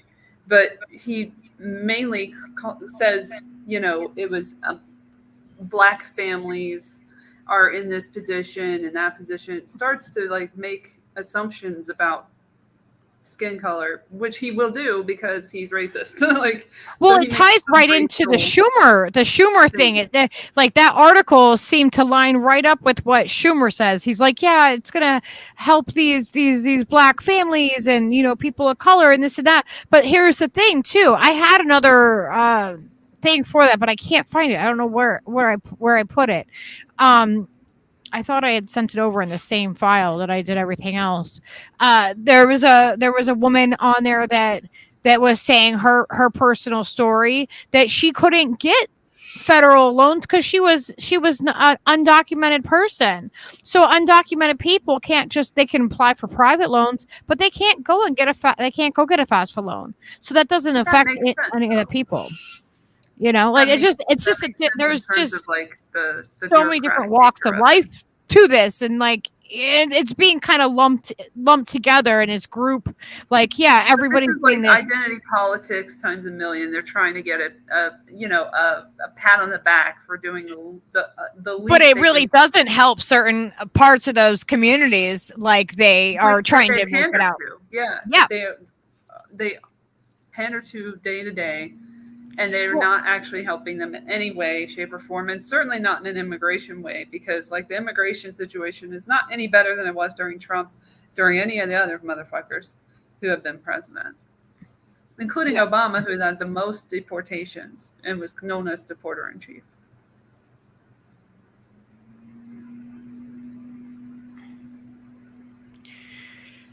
Okay, so we got more for you guys besides the student loans, and we'll have all the links for you in blah blah blah and everything for you. Let's save Fauci for the never-ending pandemic on the other sites. We're gonna do that. Yeah, we should probably go into what's happening in Pakistan. Oh yeah, the other national or international thing. I have actually a video somewhat related to that. Yeah, I have some on. I have a couple on the weather, real quick. On what? Do you have anything on HARP? Because that's a system that is used.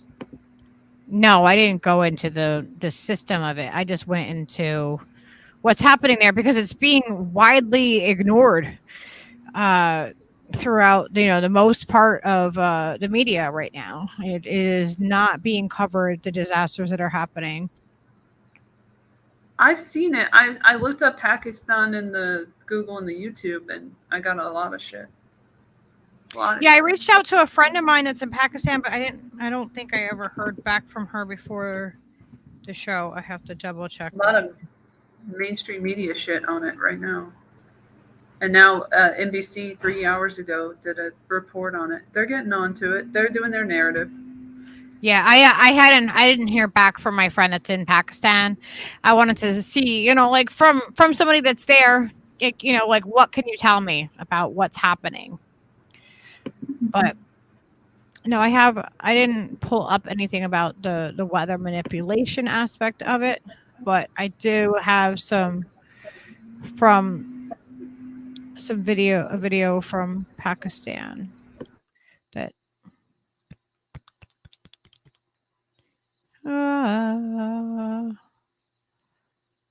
what is happening? Is there sound to this?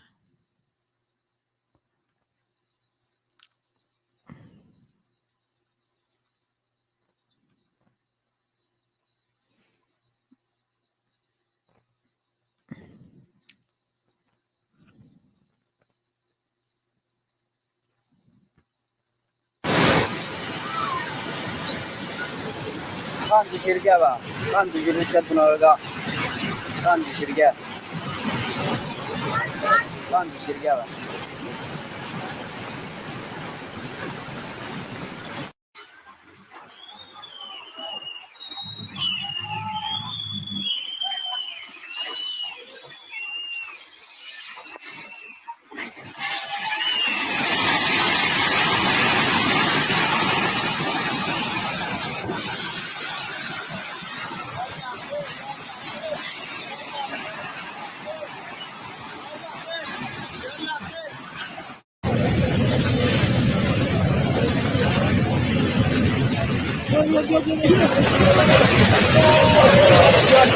Astaghfirullah, astaghfirullah, astaghfirullah.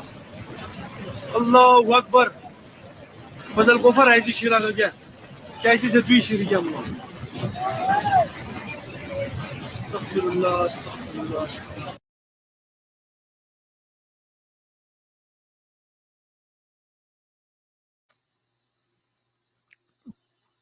And then I had one more.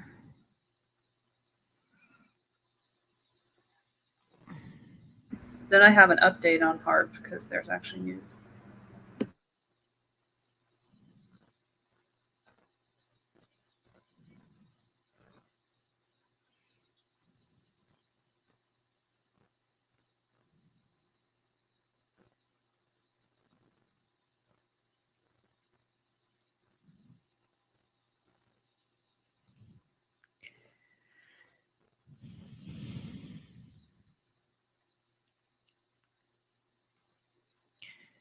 So they've actually declared a state of emergency there.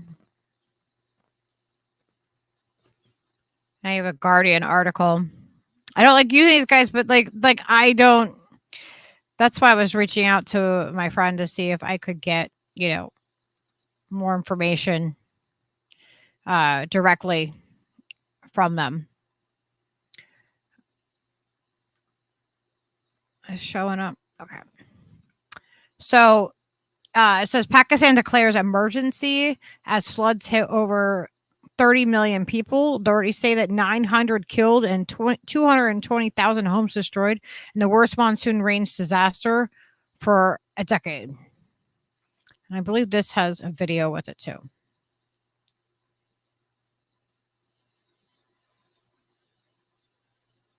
Maybe.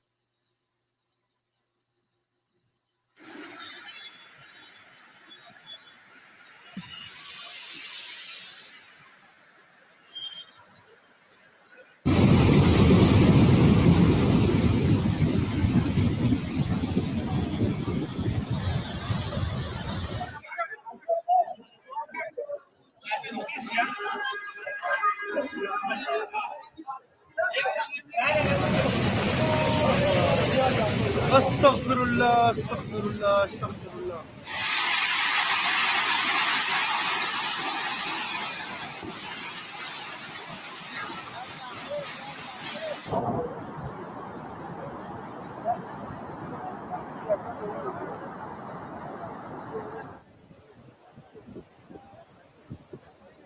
पूरा 3 महीने लगातार हो गए, बारिश थमने का नाम ही नहीं ले रही मेरे भाई। बेरोजगार बैठे हुए हैं, बच्चों को रिक्शे में लेके बैठे हुए हैं, छतें भी हमारी टपक रही है, कच्चे घर है, हम कहाँ पे जाएं मेरे भाई। गटर भी भर भर के अंदर जा रहे हैं भाई, चैन भी सारे भरे हैं, गली मोहल्ला सब एक हो रहा है। सारा सामान हमारा पानी के अंदर बह रहा है और यहाँ पर ना इतने सारे जानवर पैदा हो गए इस पानी के अंदर और कीड़े मकोड़े, सांप, यहाँ तक के यहाँ पर सांप निकल चुके हैं, जो बच्चों को 2-3 बच्चों को तो काट चुके हैं, जख्म हो गया, बुखार में मुब्तला है, यहाँ कोई मेडिसिन वगैरह का भी यहाँ पर कोई इंतजाम नहीं है।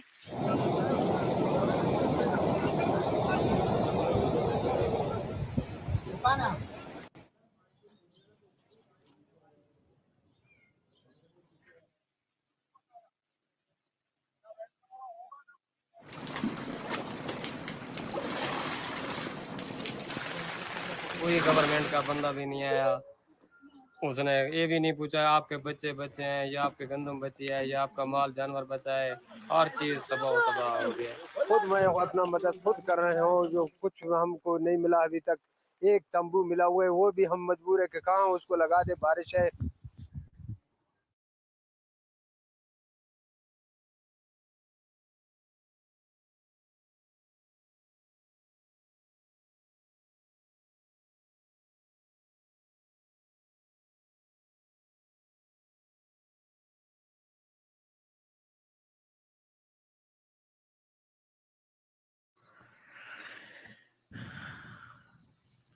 So from that, it looks like it's absolutely devastating. But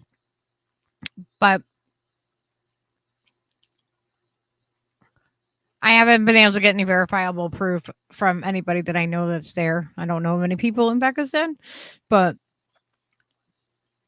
this, according to this article, the heavy rains have pounded large areas of Pakistan. The government declared an emergency to deal with the monsoon flooding, and said had affected more than 30 million people.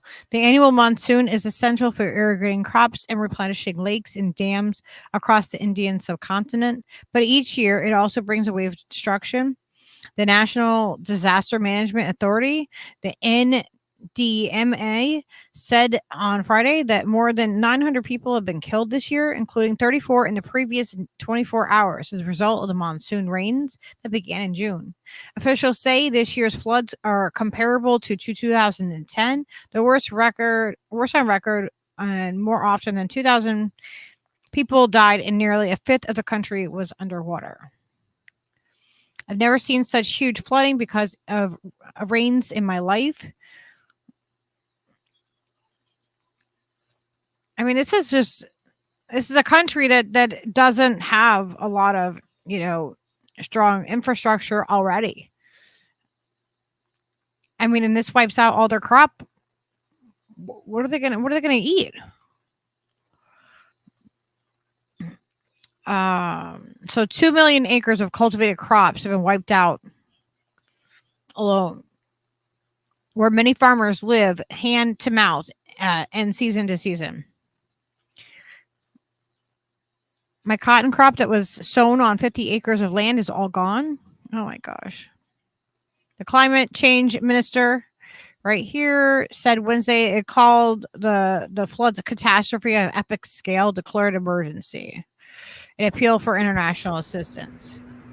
That's the point. Problem, reaction, solution. Yep. It's on its 8th long-term global climate risk index, a list compiled by the environmental NGO German Watch of countries deemed most vulnerable to extreme weather. So earlier this year, most of the Pakistan was under the grip of a drought and heat wave, with temperatures hitting 51 Celsius, 124 Fahrenheit. That is really hot. So they're grappling with floods, and they've inundated the houses. They swept away roads and bridges. And it's not just Pakistan. It's happening in that entire region. Of course. It's targeted. Mm-hmm.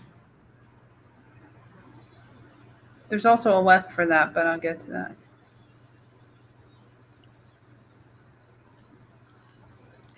Yeah. So I'm not going to read the whole, article, but the links will be in the show notes if you'd want to go and find that article in particular, or I can link it.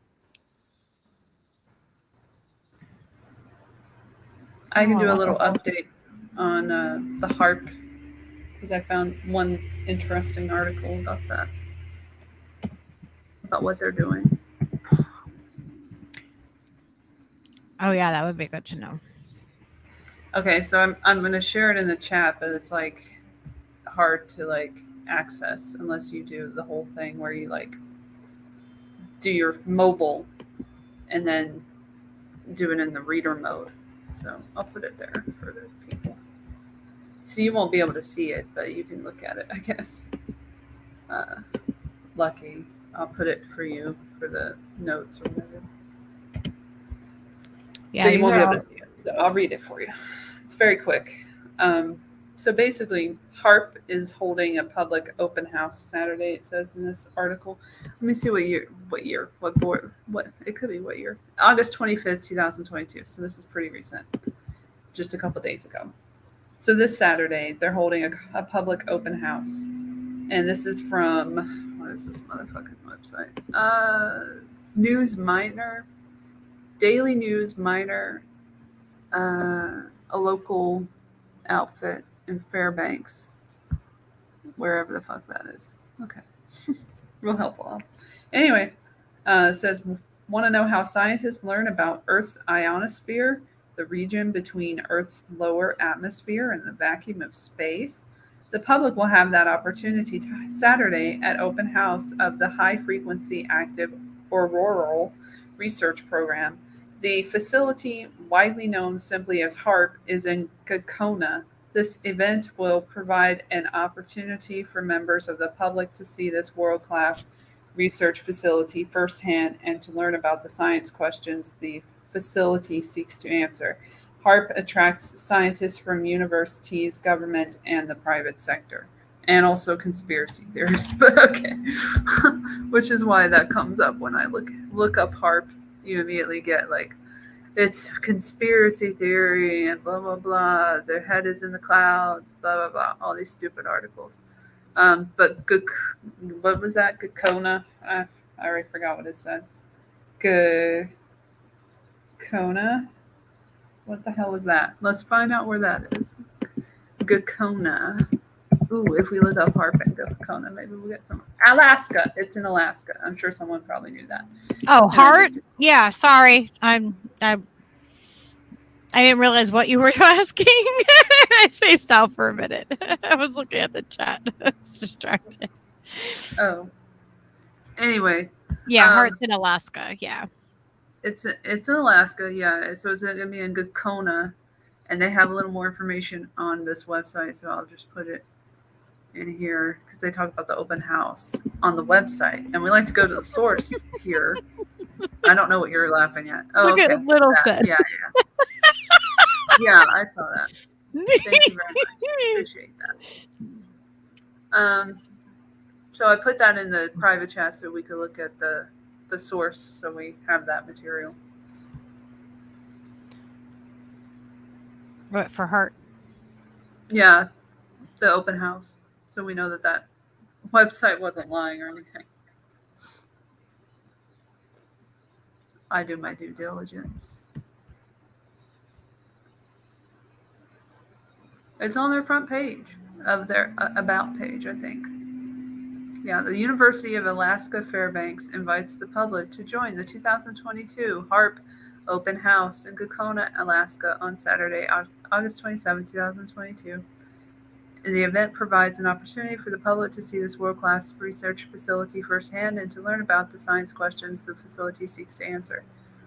And then it says what it is. It's a scientific endeavor aimed at studying the properties and behavior of the ionosphere. The ionosphere stretches roughly 550 to 400 miles above Earth's surface, right at the edge of space, along with the neutral upper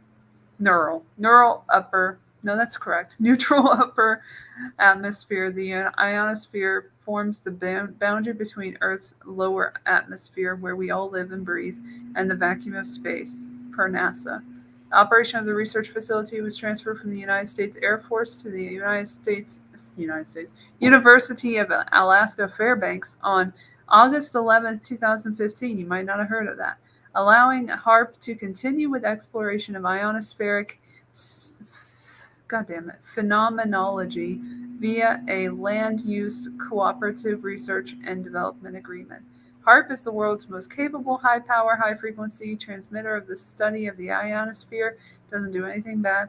The HARP program is committed to developing a world-class ionospheric research facility consisting of the Ionospheric Research Instrument, a high-power transmitter facility operating in the high frequency range. The IRI can be used to temporarily excite a limited area of the ionosphere for scientific study. a sophisticated suite of scientific or diagnostic instruments that can be used to observe the physical processes that occur in the excited region. Observation of the processes resulting from the use of the IRI in a controlled manner will allow scientists to better understand processes that occur continuously under the natural stimulation of the sun.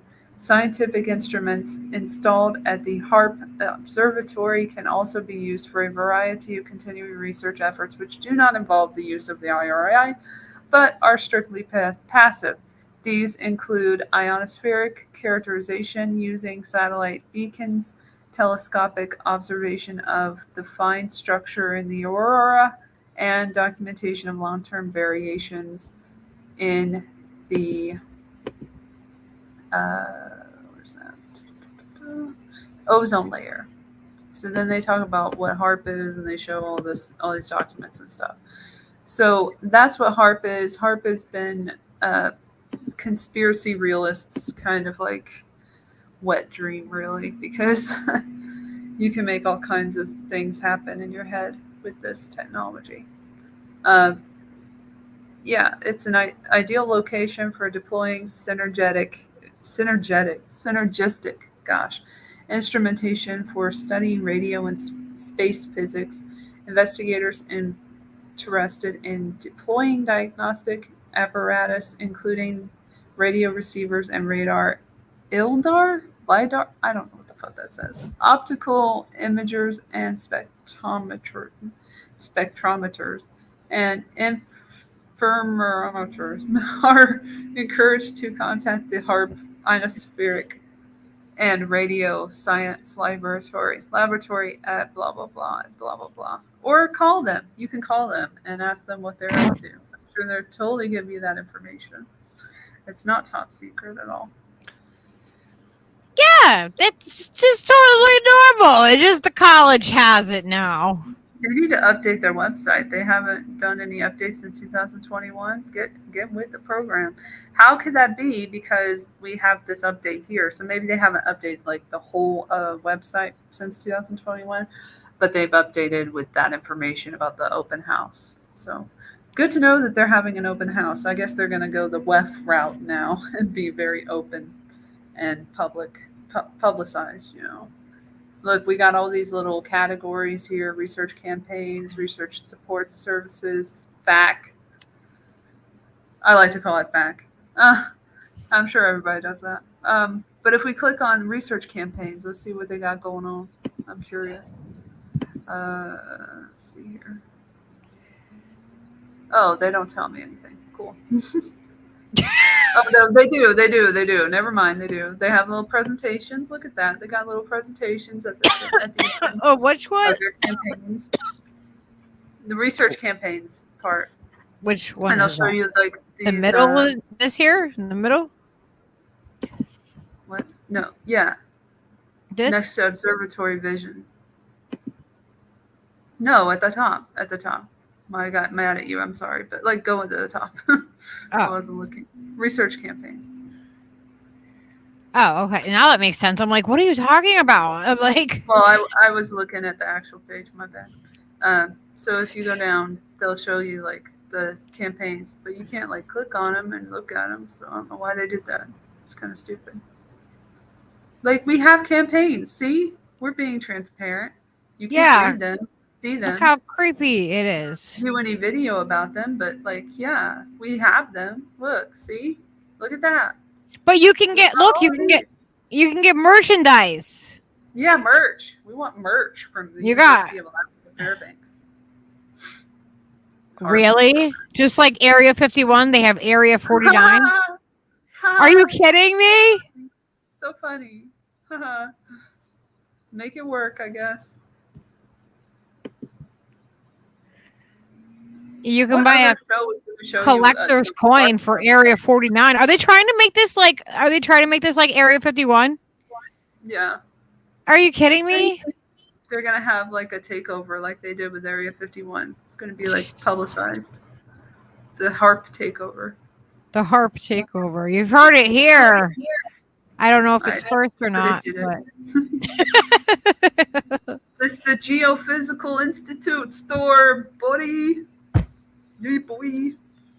Yeah, look, That's like silicone. silicone everything. We care about the environment, not. So much that you can get a coin. You can have a tchotchke. All right. Get your tchotchkes here.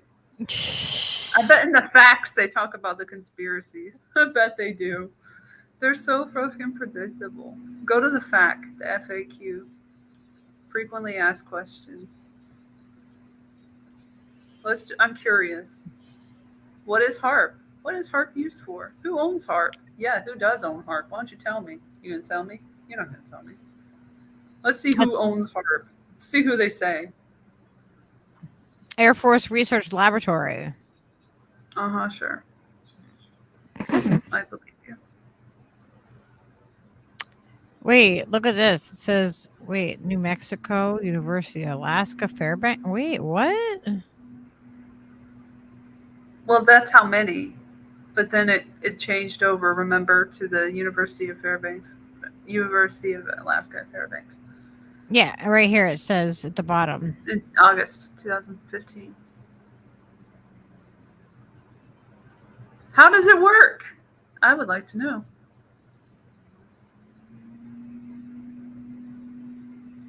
So you're just going to say the same thing you said on the other page. Cool. Love that. What is SAGO? I'd like to know what SAGO the fuck is. The fuck is that? SAGO is the Suboral Geophysical Observatory for Space Physics and Radio Science, an NSF-funded laboratory for the study of the near-Earth geospace environment. The centerpiece of the observatory is the HARP facility, but also makes use of other equipment. The goal of SAGO is to observe and actively probe Earth's upper atmosphere and geospace environment in the suboral and auroral zones. SAGO is operated as a community research facility with routine operation of scientific diagnostic instrumentation and with the HARP transmitters running in campaign mode periodically for a few days out of the year. Can I visit HARP? Snork. Yeah, come on in. Snork probably knows a lot about this kind of stuff, and so does Choosy. With the weather and with this kind of stuff, like those two, you guys, I bet you know. I bet you guys know things.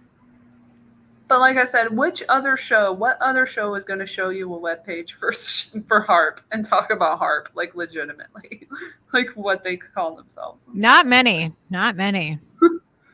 Without going into like, look at this graph or look at this like satellite. This is like an infrared system or whatever the hell they'll say. Like, or this is a DUW, and just shows you random shit. That's what HARP is. Like, videos with HARP will do that kind of shit. Show you something. Can I remind everybody to please hit the like button wherever you are watching this stream from, and whether you're watching the replay or live. If you could hit the like, we would really appreciate it. Snork said HARP is mostly harmless. Mostly harmless is it's not like all governmental entities. That doesn't reassure me, Snork. Yeah. Mostly harmless. That means there is still some harm. And Little, I agree with you. Okay. What else? Scroll down and see if there's anything about the conspiracy or anything. Is it a classified project? Ooh. No, HARP is not classified. You're crazy. No. Crazy. Why are there still Air Forces around HARP? Huh. Oh, because it sits on the land that belongs to them. To And the United NDAA States is Air Force. mentioned here. Oh. Remember that NDAA in 2016? Good stuff. President Obama signed the fiscal year in 2017, the NDAA in December of 2016, which authorized approximately Was that the one that had the 1,158 acres to be the authorized. propaganda, the anti everybody else's propaganda except the U.S. Like we can propagandize to the public all we want. Is that the one? The Smith-Bunt Act in 2016. I think that was that one. Yeah, Maybe you know, I'm not remembering but Al, he didn't tweet like mean things. He just did all these awful things that now the guy that tweeted the mean things has implemented fully. Are there any long-term effects of ionospheric heating? I wonder, does it cause things? Oh no, it just doesn't. It doesn't. Nothing to see. It's all safe. It's all good. You're crazy if you think anything different. How much power does HARP take from the power grid? Not anything. It doesn't take anything. Don't worry about it. Bitcoin. Housekeeping power.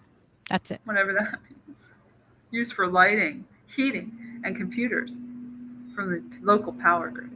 During research operations, HARP runs on its own generators to operate the IRI. Well, look at that. Oh my gosh, does HARP can it create chemtrails? No, you're crazy. Mind control? Like, look at these things. Can it manipulate the weather? Why do you have that if it's not a possibility? Like, you're like, they're like, no. Our reputation precedes us. What can I say? No. I've never heard the mind control one. That's funny. That just they're just baiting people who question the narrative and who question it. Like they're just baiting us to like want to look into it more. Motherfuckers. Can it control and manipulate the weather? Are you going to say if it can? If you could, would you say? Like, come on. Snork said 47 is responsible for everyone thinking carrots are good for your eyes. Yeah, Salty, exactly. DARPA. We got to be careful how many words we use on the tube while we're still here. Talking about HARP. Exactly, Oz. Nothing is worse than being poked in the eye with a carrot. Well, I can think of one thing. I can think of a couple. We probably don't have the same answers. Woohoo! I'm gonna poke my eye out with that thing. Yeah, I'm gonna poke my eye out. Okay.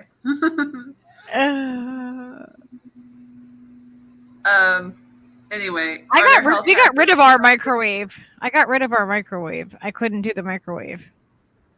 I wish I had the balls to do that, but got rid of it. I still have the toaster oven. I got an air fryer toaster oven thing. We use that instead. I'm saving up for an air fryer, but I want to buy the right one. I'm gonna look around. I'm gonna shop around. I like the one that we got. It's nice. It's nice that you can have things. You can, and it doesn't heat up the whole house. Make carrot fries. That's what the fuck I want to make. Carrot fries. Let's go. Oh. Anyway, make them better. I like sweet potato fries. Yeah, I want to make like sweet potato fries, but with carrots and like dip them into something like ranch. Yeah, but have them be better, taste better. Sorry, carrots, you just don't taste that good raw. But anyway. Are there health hazards associated with electromagnetic fields produced by HARP? I'm sure there aren't. I'm sure it's all good. Oh, the high power. The answer. So yeah, this is my answer. Might surprise you. The high power HF transmitter is a fixed system, and the field strengthens associated with the antenna system decrease in a known methodical manner with distance from the antenna. What the fuck is that? Yes. The answer is yes. This is can they not? Like, can they just like Snork? I need translation. What the fuck are they talking about? Yes. And go. Oh my gosh, it goes on. Health and safety was a primary focus in the design of the HF transmitter and antenna array There are no locations on or off-site where the electromagnetic field exceeds safety standards for exposure as defined. You got to do the definition, this thing, the regulations, it's fine. IEEE NCC 95 11992 and NCRP report number 86. In fact, let's go further. The electromagnetic fields measured at the closest public access point are lower than those existing in many urban environments. You're fine. The only points on the site that approach the electromagnetic safety standard are close to or directly under and over the antenna itself. A fence around the antenna gravel pad encloses the limited area under the antennas where fields might exceed the standard. Outside this fence, the electromagnetic fields drop off very rapidly and are always below the standard. The closest public access point to the facility at the Tok Highway is about 3,000 feet from the antenna fence, and the field at this point has decreased to 10,000 times below the standard. Is this fence organic? Is this fence safe? Is this fence recyclable? I hope this fence is recyclable for the environment's sake. I'm just saying. We better be able to reuse this fence. Yeah, like Choosy and Snork are going kind of crazy, like in the chat. Like I can't even like read all of it. Like try to keep up. And so Choosy's saying there are some floating HARP facilities or facilities. Also, they admit that there's one, probably several. And of course, they're going to say that there's some benevolent use for the stuff like this, just like the mission statement of the sovereign military and order. CERN too. They say that about CERN as well. Like it's so good for us, we got to know everything. And then Snork said, well, HARP studies would be non-published for some areas, classified president not authorized to integrate beer meetings. Oh my God. Interrogate? You guys, we're going to do some more. I just brought this up. I apologize for kind of going down the rabbit hole a little bit with the HARP thing, but in a normal way, in a very realistic way. Oswhistle said, no, everyone knows chemtrails come from UFOs. Exactly, Oswhistle. You know what's up. This is alleged. We are alleged. Okay. We are.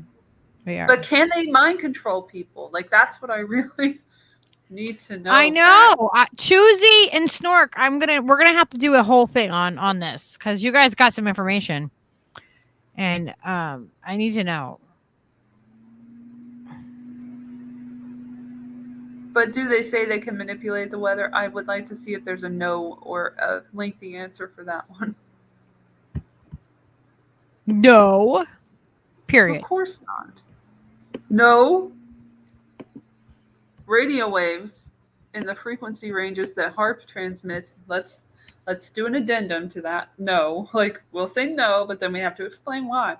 Are not absorbed in either the troposphere or the stratosphere, the two levels of the atmosphere that produce Earth's weather. Since there is no interaction, there's no way to control the weather. The HARP system is basically a large radio transmitter. Radio waves interact with electrical charges and currents and do not significantly interact with the troposphere. Further, if the ionospheric storms caused by the sun itself don't affect the surface weather, there is no chance that HARP can either. My bad. Electromagnetic interactions only occur in the near vacuum of the rarefied but electrically charged region of the atmosphere above about 60 to 80 kilometers, a little over 45 miles, known as the ionosphere. The ionosphere is created and continuously replenished as the sun's radiation interacts with the highest levels of the Earth's atmosphere. Do we need all of that? Can't you just say no? But then they'll be like, no, we need to know more information. And then it's not in neuroscience, so of course it doesn't control people's minds, right? Like, that's insane. and nobody asked that. But okay, let's pretend they did. This is all very confusing. I love that part. Like, we know space physics isn't as an easy field of study. No shit, Sherlock. That's hilarious. I love this whole Okay. fact. So there's a lot more questions. We're not going to go through all of them tonight. More questions than answers, apparently. Yeah, we have questions about the answers that they're even giving us to the questions to begin with. Like, let alone answers. That's not even answers. Those are like non-answers. Yeah. I need a translator. I need a translator and somebody who knows more about this than I do. Indeed. Anyway, it's good that they're not doing anything bad, and they're having an open house. So check them out and go tell them how much you love their work. You know, or mention the chemtrails. Whatever you want to do, it's up to you. They don't know anything about the chemtrails. You're not going to get anywhere. But okay. Yeah. Okay. I'm going to take HARP down. All right. Let's put the exports in. How about it? Exports? Which one is that? Exports from Pakistan. Oh, okay. World exports. World's top so exports. You know, all this crazy affected weather by this? suddenly happening there. That's weird. It's gonna fuck Right? things up. It's gonna fuck up crops, as you talked about the land of crop, the land and the crops in there. So the supply chain will be affected. How about that? And that means that we'll be affected because get this. What are their top imports? Is a top export of the U.S. And it says here that Pakistan imported an estimated 73.1 billion worth of goods from around the globe in 2021. And that dollar amount reflects a 27.5% increase since 2017 and 59.5% boost from 2020 to 2021. So the imported products from Pakistan is going to affect all these countries. So mainland China, United Arab Emirates, Indonesia, United States of America, Saudi Arabia, Qatar, Kuwait, Japan, South Africa, Thailand, South Korea, and Brazil will all be affected if they don't get their. But and here's the thing: where do we get most of our imports from? You know what I mean? Like, okay, so they import a lot to China. You know what I mean? Like China, of course, because they're, and they're all so close to them, right? But then, who do we get a lot of our imports from? Like, it's when it affects any of these places. Especially if we then get imports from those places, you know what I mean? Because they're importing supplies, and then we get them too. And, that's just the way that it works. So it's going to affect all of us. If you go down to Pakistan's top 10 imports,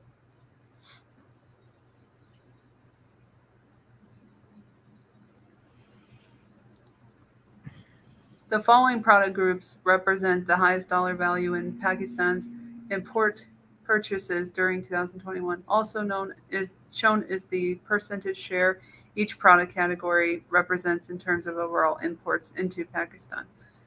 So this is mineral fuels, including oil, $19.4 billion US, 26.5% of total imports. So it's all about oil.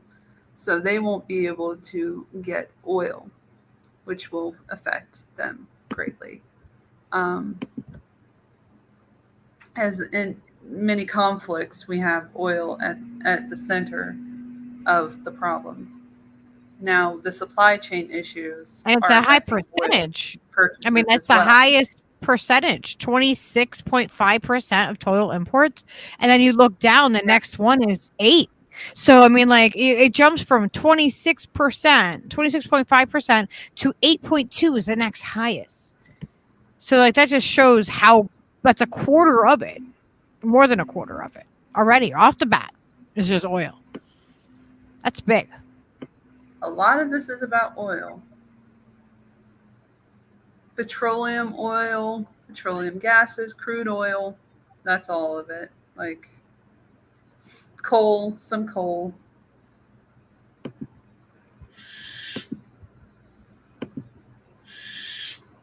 And then computers too. So they spent the most on the following 10 subcategories of machinery, one being computers and optical readers, 437.3 million in US, up 42.2% from 2021. Wait, where are you looking at that? Pakistan's main machinery imports, including computers. It's further down, past the electrical product imports. Oh. But smartphones is at the top of that one.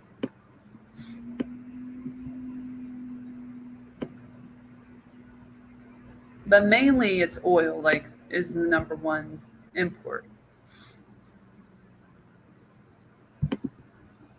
I said export before because it's the name of the website. I apologize.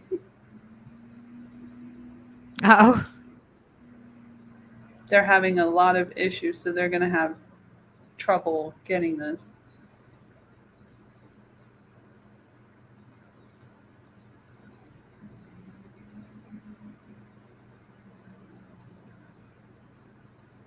Jackpot. Stellar Wilds. Play now. How does this world jackpot? I'm like, what are you talking about?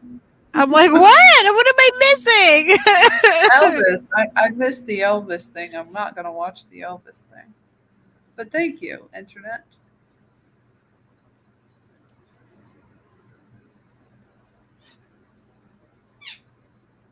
Yeah, it's crazy. It's going to be this is affecting a lot of people. And it's like it dries out so much and then, it's forced all this rain. Like, so if anybody has, like, even if you're outside or if you have a house plant and your house plant gets really, really dried out and you're like, oh, I'm going to give it a drink of water. So I'm going to give it this whole drink of water. And you'll notice that it goes right through. It will go right through that soil because there's no moisture there at all. And so instead of having something like, you can put ice cubes in your plants and let it slowly melt, and like, because it slowly melts being at room temperature, it gives it a little bit of water at a time and the soil's able to absorb it. But when it's so overly dry like that, if you go and you give it a big cup of water, a lot of it's just going to run right through. And that's what's happening too. Like the way it just doesn't, absorb it. So all that rainfall is doing that. And then, oh my gosh, this is going to be just disastrous again.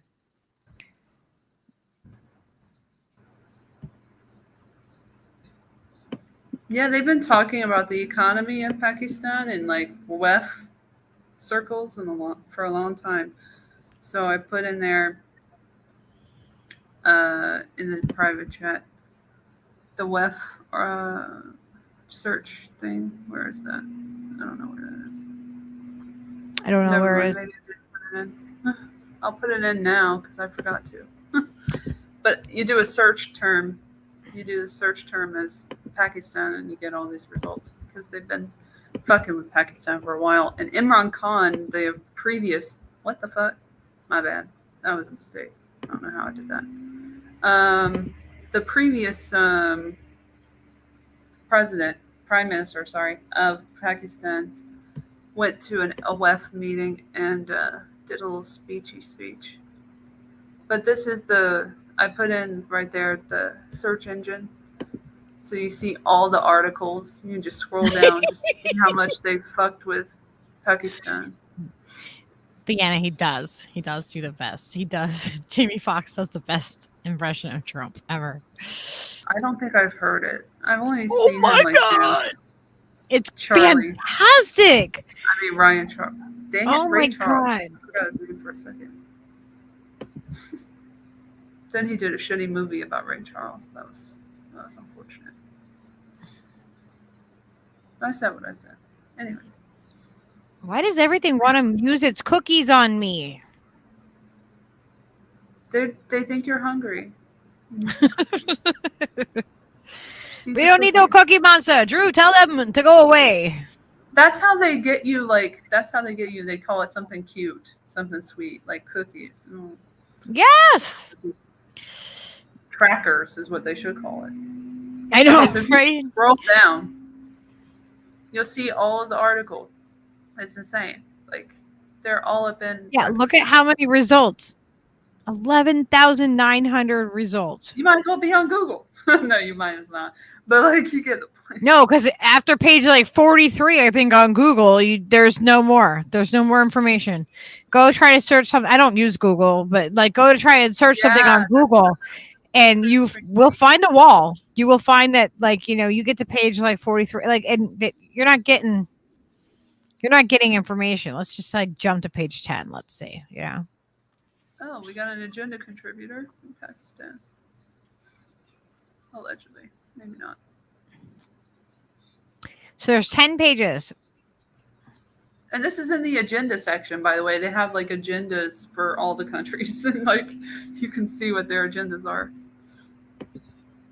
Okay, in case you missed it, I'll put in the special speech, the special address from Imran Khan from 2020. So you can see that next. Because it's confusing. Okay, so you're done with this? Yeah, that's just to show you that they're all up in Pakistan doing this shit, the business stuff.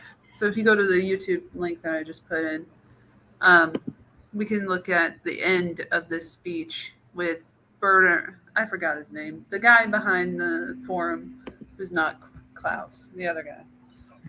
Sorry, dude. Well, I forgot your name. Berner, something like that. Berga. About 24 minutes in for the last part. I haven't listened to it, but I assume he's going to tell us a plan here. This was from 2020, remember? After the pandemic started.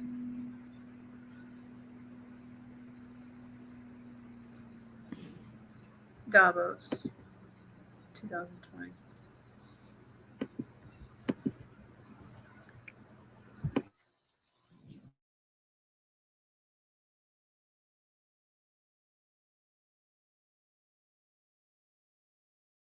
You're going to want to turn it all the way up because it's lower level. Turbulence, but it is the only way forward. There is not, and there never was a military solution in Afghanistan. Mr. Prime Minister, as you also alluded to and mentioned, you have also initiated initiatives to have Saudis and Iranians de-escalating and trying to establish dialogues. You are able, as a nation, to have pretty good relations, both Iran, Saudi Arabia, UAE, and other Gulf states. If you look at the escalation that we have seen lately, some people even talk about this Middle East being at an inflection point, and there is no way back. And there are those that are more optimistic that there will be a de-escalation. You will continue to contribute in that process, and how do you see that unfolding in the year to come after Americans killed General Soleimani and etc.? Is U.S. deterrence back in the region? Are you short-term, medium-term optimistic on de-escalation, or is this something that really keeps you up at night? Look, let me just, first of all, make a statement. I do not understand why countries go to resolve the differences through military conflicts. Because whenever, and this is just in our lifetime we've seen this, the moment you start a military conflict, you don't know where it is going to go. You can start a conflict, you don't know when it will finish. And then it has unintended consequences. So we have seen in front of our eyes Pakistan joining the US war on terror. And I was the one who was objecting to it. I was openly against it, and I thought Pakistan should have stayed neutral. It should not have become partisan, because Pakistan had nothing to do with 9/11. There were no Pakistanis involved. Al-Qaeda was in Afghanistan. And I remember then President Musharraf telling us, it's only a matter of a few weeks. So 70,000 people dead later, 10 years later, over $100 billion lost to the economy later, finally we realized we had made a mistake. And the US in Afghanistan, 18, 19 years of this war and $1 trillion down the drain. So I do not think this is a way to resolve issues. And the worst thing that could happen is if there's a conflict between Iran and the US and its allies, it'll be a disaster. It'll be a disaster for us, Pakistan, it'll be a disaster. It'll be a disaster for the developing world because the oil prices will shoot up. Already we're trying to barely manage our budgets and our current account situation. Suddenly everything will be offset. It'll cause poverty in the world. And God knows how long it will go on. So, we in Pakistan pray that this does not happen. We have tried our best. We've already talked to Saudi Arabia, Iran, the United States. I spoke to President Trump yesterday, and I told him that this would be a disaster for us if this war starts. Did he agree?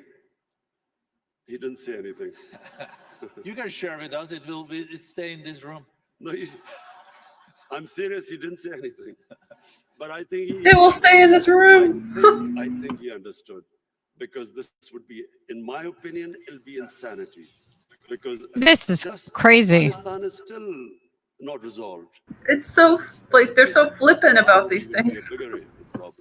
Laughing. Prime Minister, you also underlined, coming back to the more domestic it's a big joke. And challenges in your country. This accelerator that we have agreed on. Here we go. On skills and upskilling and reskilling between the World Economic Forum and Pakistan. I think there is a huge potential. I think the youth of Pakistan is a huge opportunity. How important do you think education youth is bulge? In this okay. context? And how do you look at the national curriculum and the madrasas and the importance of teaching world-class math and sciences? The tragedy of my country, because as I said, I grew up with my country, and in the 60s, Pakistan was the most exciting thing happening in Asia. It was the fastest growing country. We were moving fastest towards industrialization, our universities. I think your GDP was even higher than India's per capita, wasn't it? It's certainly, our industrial production was more than the 4 Asian tigers put together: Indonesia, Malaysia, and, Thailand, and Philippines. So it was, the fastest growing country. And we lost our way. One was ill-conceived nationalization, which stunted this industrial growth. We could have, done what China did.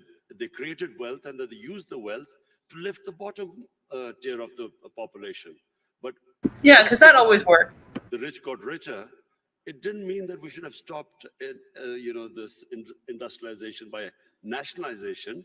We should have just had a more equitable growth. But that was one where we went wrong. And secondly, we just did not pay enough attention to our education system. So we developed this 3-tier education system. Clearly, you were the president or prime minister. Then there was Urdu medium, which was for the masses. And then there was Dini madrasas, 3 parallel systems going. So what my government is now trying to do is to synthesize the system, get the core issue, the core syllabus should be for the same for everyone. And, give everyone equal opportunities. The education system actually created the differences, economic differences between people, because people could not go on to the higher class because they were not equipped by the education system. So this is what we are trying to do, change the flaws of education system by synthesizing it. Thank you very much, Prime Minister. I see that time is out. I would have liked to continue this conversation. I think we're all very impressed with the reform agenda. We're seeing economic growth is being back. We see that foreign I'm super investments impressed. are there. So thank you for sharing this with the community. Well, economic growth is still coming, hopefully this year. Oh, it The is. economy is stabilized. The growth is the second thing. As I said, I've never been insulted so much. Not insulted is not the word, but lacerated by the media, the way the media has attacked me because of the stabilization program. But this now, 2020, is the year we want to lift our growth rate and provide jobs to our young people. And I think you can also rely on the Davos community when it comes to supporting your agenda for reforms in your country, so you get back growth and a more inclusive growth. Thank you so much, Mr. Prime. Well, mission accomplished. Am I right? Like, we set this all in motion. They're like, we support you over here at Davos. We did a great job. We support. He did a great job. That's why he's not there anymore. But a new one is in, so I'm sure it's just a matter of time before he goes to the Davos. So he doesn't have a page yet. So I'm waiting for Sharif. Anyway, Oh, I found that clip. Let me show. What clip? I'll show you. The Trump one. Which one? one? Jamie Foxx being Trump. Oh, okay. I didn't know he did Trump. 59 seconds. Yeah, it's really fucking good too. It's bad. They had Johnny Depp play Trump once. That was an interesting choice. All right, I'm gonna mute real quick because it's like 1 minute long. There's a lot of great people on both sides. Lots of great people on both sides. I know Harry O. He's a great person. He couldn't vote for me at the time. Now he can vote for me once he gets out. I love Snoop D.L. Double G. Great person. So do you love Death Row Records? I love People on Death both Row. sides. I love Death. Excuse me. Fake news. I love Death Row. What's your favorite Death Row record, Mr. Trump? All of them. All of the Death Row records. Don't try to pin me down. I see what he just. Excuse me. Fake news. Excuse me. Fake news. Fake news. Look out for They it now. tried to give me the virus. I beat the virus. Why you say they tried to give me the virus? Like, who is they? And the They is motherfucker them. said, I beat the virus. They were like, fuck yeah! He beat it! Motherfucking Trump, boy.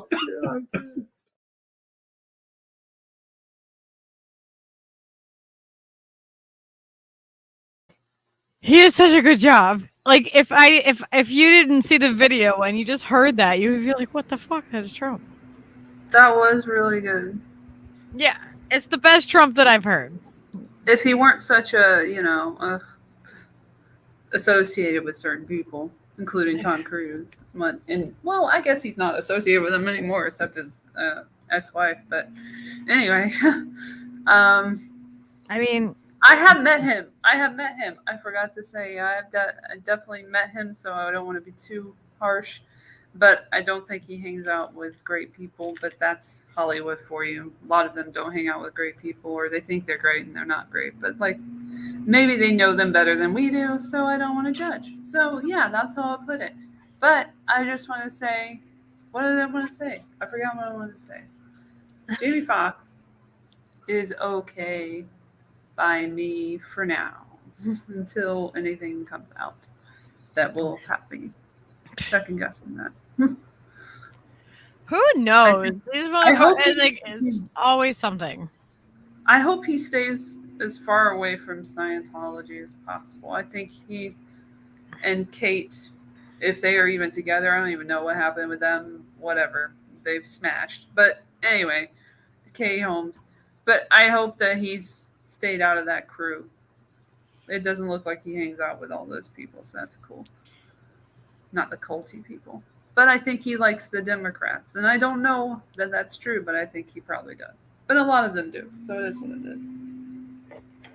It's like Justin Timberlake with Hillary Clinton that one time in that fucking picture with Jennifer Jessica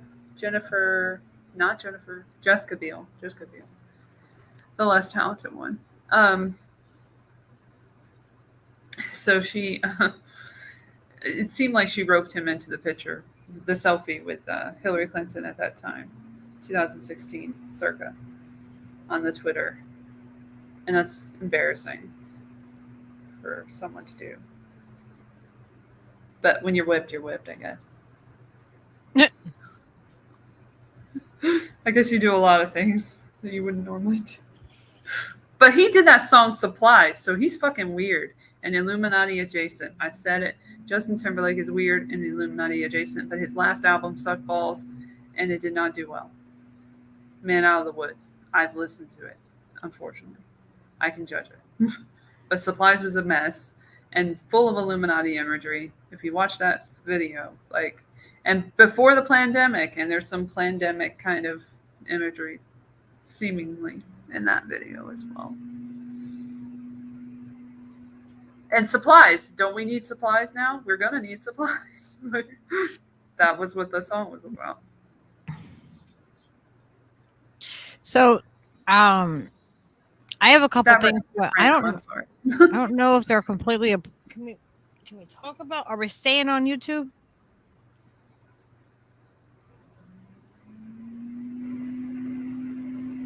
Should we get into the public health initiative stuff? Oh yeah. First, I wanted to do the thing about the LA homelessness, but I could save that for my podcast because we're going a while. So I want to get to the public health because that's the most annoying part of it right now. Yeah, and I have a clip to play, but it's mainstream, like mainstream talking about stuff. Like it's pretty crazy. Are we going to the next thing, like the next tier, whatever. I'm using their language. The alpha of YouTube soon because we have to get into that, and that's no. Well, that's what I'm wondering. I'm like, can we? Where are we going? Or do you have any more with Pakistan and the WEF right now, or? No, just what I said, and then I looked it up and saw a whole bunch of information that may or may not be true on the search. But there's stuff being said about it. There's a narrative being formed. And it seems to be climate related, which is very in keeping with the WEF agenda as well. And there was in the comments, somebody mentioned the 1 billion trees in Pakistan. There was an article about that on the WEF about Imran Khan wanting to build a billion trees in Pakistan. Well, I have actually a Tucker Carlson clip. Ew. Okay, sorry. Natural reaction. I'm sorry. Just like Rachel Maddow, I'd be like, you. Well, it has to do with the Trump thing, and we just covered Trump, so it kind of leads into that. And then from there, after that, if we want to head off of YouTube and go over onto Rumble and Odyssey, save my other stuff, my local stuff. If you care about the local stuff, like the protests about Fast and Furious and stuff, I'll say that for the podcast because I think that's probably where it should be. What's up, Little? Once Elle and FaZe got married by Norman Keenan, and the timeline immediately retracted itself. Try to read out. No, they are voices from a parallel universe, and that's why you can't see them. Okay, sure. That's a fantasy I would like to live in. Sounds good. Cool. Nazis. I forgot to mention the Nazis. So I wanted to mention, because we didn't get to say it before, but there was a lot of chatter about how are we going to pay for it and stuff. And I wanted to show a clip from the press briefing. I forgot. Oh my gosh. Thanks, Lucky, because you jogged my memory about that. Press briefing that happened after they did this announcement for the student loan thing. And then all the press could talk about was how are we paying for this and what's going on and blah, blah, blah. And you didn't see that kind of energy when it came to the Nazi money laundering that's been happening in Ukraine. You just haven't seen that kind of energy there. And I wonder why. Except I don't, because I know why. But you know what I mean. So I can give you shit balls. They don't have those as often as they used to. I've noticed. The last press briefing I found was from 826. The one before that is 824, and then okay, wait, they have an 825. Okay, that's fine, but it's after the student loan thing that they started doing it again. But they went a few days without, maybe even a week without doing a press briefing. It was a long time. Let's see if I can get the information. Yeah, it was been since 809, dude. On their actual channel, on their Twitter, the YouTube, it says that they had a press briefing since the 9th, and then like later on, it was like the end of the month. They're like, "Yep, we can come out now because we have this great thing." All right, I'm putting the Odyssey and the Rumble link in the chat, depending on which site you would like to follow us over onto. If you're not over there's a couple of people watching on those other sites already. I have a Tucker Carlson clip too. Oh, do you want to do that one before the student debt one that I was circling back to? Yeah, because this one relates to the Trump thing that we just talked about, and Tucker Carlson brings up Trump, and it brings us into the shots, which also kind of bring us into the whole, it all connects the whole narrative of the Nazis, and I have some stuff for that too. Not a lot, a little bit. Just Okay, I'm gonna pick the timestamp here. So I'm gonna play this real quick, and then we'll do that. But yes, everybody, you guys are gonna like. I was shocked when I heard this. I was shocked. Steve showed me this earlier, and I was like, "Oh my gosh!" And it came from it's Tucker Carlson's, but it is from T-Lab censored, so he posted it on Twitter. So I'm gonna play this for you guys real quick. It's crazy. I was just like, oh, I called this. I called this coming. I called it. And I'm just like, oh my god! It was like, what? I knew how they were gonna twist this. All right, I'll tell you the rest of that after you hear this, because I don't know if you've heard it, and it will make more sense what I'm saying if you hear this first.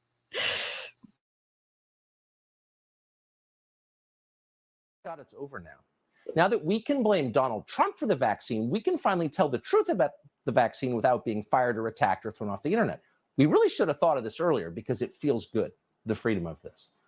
So let's take a moment to talk about Donald Trump's vaccine and why it seems to be, among other things, dramatically raising death rates among young people. According to data from New Zealand, the government there, for example, children who were vaccinated between the ages of 10 and 19 were more likely, not less likely, more likely to die within a month of vaccination than those who didn't take the vaccine in the same age group. And it's not just the New Zealand government that has found this. This summer, a Dutch researcher called Andre Reder published a paper entitled COVID-19 Vaccinations and All-Cause Mortality.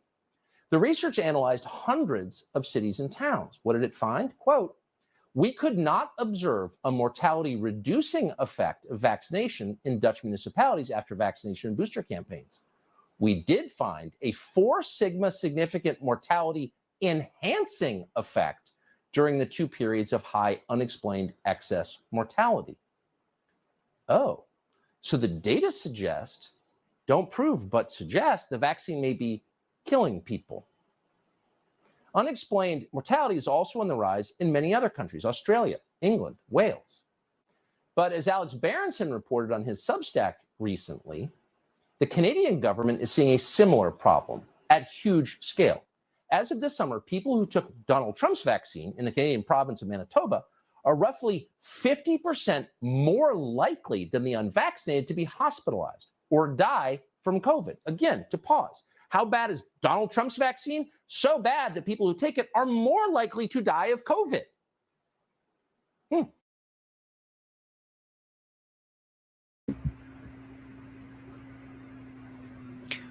What the fuck? They're saying the quiet part out loud, and they're saying it on mainstream media, and now they're blaming Trump for it. Now it's the Trump vaccine. I knew somehow they would do this. They would prick it right back to him and make it, oh, it's the warp speed one. Now that it's bad and it's evil. It's Trump's. Okay, so was he like not saying that for real then? Like, no, he's 'cause it was- saying that for real. Like, he's like, if we, if we blame it on as a Trump vaccine, then we'll get away. Then it's fine because he's the martyr. Yeah, sure. He wasn't totally in league with the WEF, and he wasn't totally like hanging out with Boris Johnson and doing videos. He's been given that. orders. That okay, didn't happen. Tucker has been given his orders. Such a fucking misinformationist. But now, but Look he's over like, here, not over here. If we call it the Trump one, then we're fine. We can call it the Trump vaccine, then we're fine. This is all we had to do all along. Like, it's like, how else are you? What? Why are you? You're just telling me that you got your orders. Okay, that's what you have to call it, and YouTube doesn't censor you. They're slowly allowing us to talk about all these things on here now. And they're saying the quiet part out loud, and they're suddenly saying it on the news, and I'm like, whoa, I feel uncomfortable. We've been saying for 2 years. Shit. The last American Vagabond has been saying, Ryan has been saying, we have all been saying, Whitney has been saying, everyone's been saying for the last 2 years.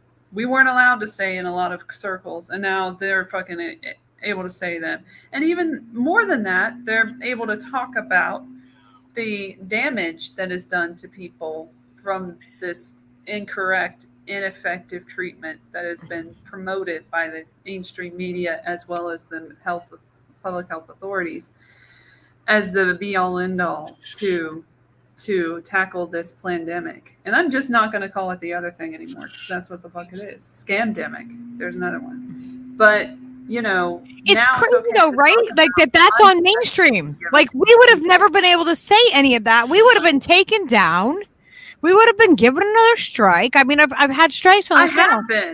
We have been, by the way, in the audience. Like, I don't know if you have them for medical misinformation specifically. I have been for medical misinformation for pointing out people in a fucking protest, in a rally, not even a protest, a rally that were affected by this negatively. They were affected. They were injured. And I put it in the fucking title that they were injured. And it was the Defeat the Mandates rally. Am I allowed to say it? I don't give a shit, Susan. But anyway, she gave me a fucking strike for medical misinformation for trying to put this unlisted. Unlisted, guys. Nobody could see it except me. It was for me, my eyes only. And I still couldn't post it, and I got rejected. On your YouTube, yeah. When I appealed, they rejected it for injured people. That's the only one that they had a problem with. Fuck you. That's so fucked up. They should have a voice. Let them have. That just shows that they're right when they say we're being silent. They are. They shouldn't be, because they're the most affected. We've been completely censored on all of this, and it's absolutely, it's insane. And the fact that they're saying that out loud, like that, I'm just like, they're finally saying it because they're shifting the narrative. This is how they do it. Just like a month ago when Nancy Pelosi said, "Oh yeah, no, Biden can't do that," right? And then now this month he's like, "Yeah, we're gonna forgive all this student loan debt." And just like the same way that Biden's run for president 3 times, and the first time he had to drop out for plagiarism, and like they rebrand these people. People have very short-term memory. Yep. And they recycle us right through it. Like W with his masterclass and all that shit. I don't want to dig into that too much, but like this dude is out there who's a fucking war criminal, and they're all war criminals, let's be honest. But this one is associated with kind of the worst people, like Dick Cheney, for example, and Donald Rumsfeld, may he rest him, whatever prison that he ends up in after death, whatever that is. May he rest there forever. But, these people come back and they get rehabilitated time and time again. And Trump will too. Don't you think it's going to be any different for Trump? He was very political in the 80s too, and was talking about running, and he was a magnate, a real estate magnate, and he ended up being on The Apprentice for however many seasons as a producer and host. So they will rehabilitate whoever they have to rehabilitate, no matter how bad they are. They don't care. They would have rehabilitated Osama bin Laden if they could have, but they needed him to be dead for whatever reason, allegedly. So they'll do whatever they can. Yeah, and let's not forget. Well, everybody, are we going to cut from YouTube? Like they're saying these, and it's so hard to know because you can talk about certain I thought we things. were going to my clip, sorry. Huh? Because I had the press briefing that I wanted to circle back to. Yeah, I don't think they'll let you play that. Yeah. Well, I want to play this so for everybody. That's why I'm asking if we're going over onto Rumble and Odyssey now. Is that where everybody? Well, I didn't do the press briefing part with the student loan thing to wrap it up. Okay.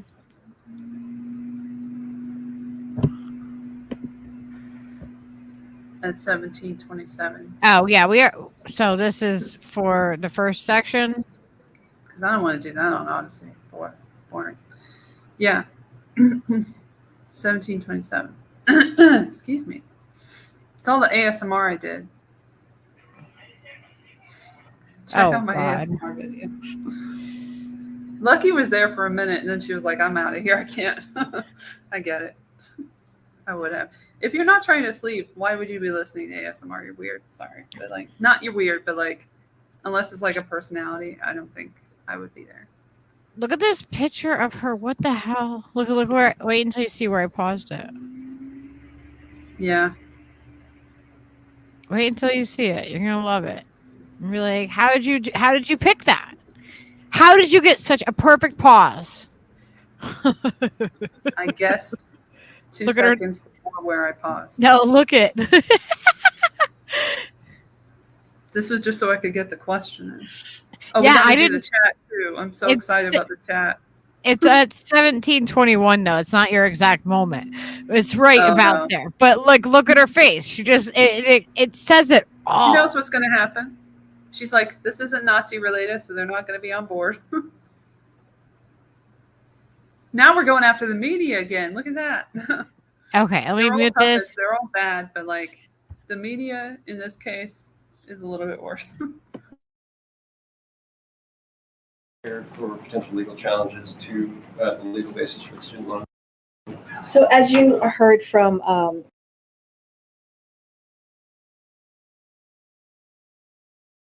the ambassador yesterday, she talked about this specifically because she was asked, and we saw our legal authority through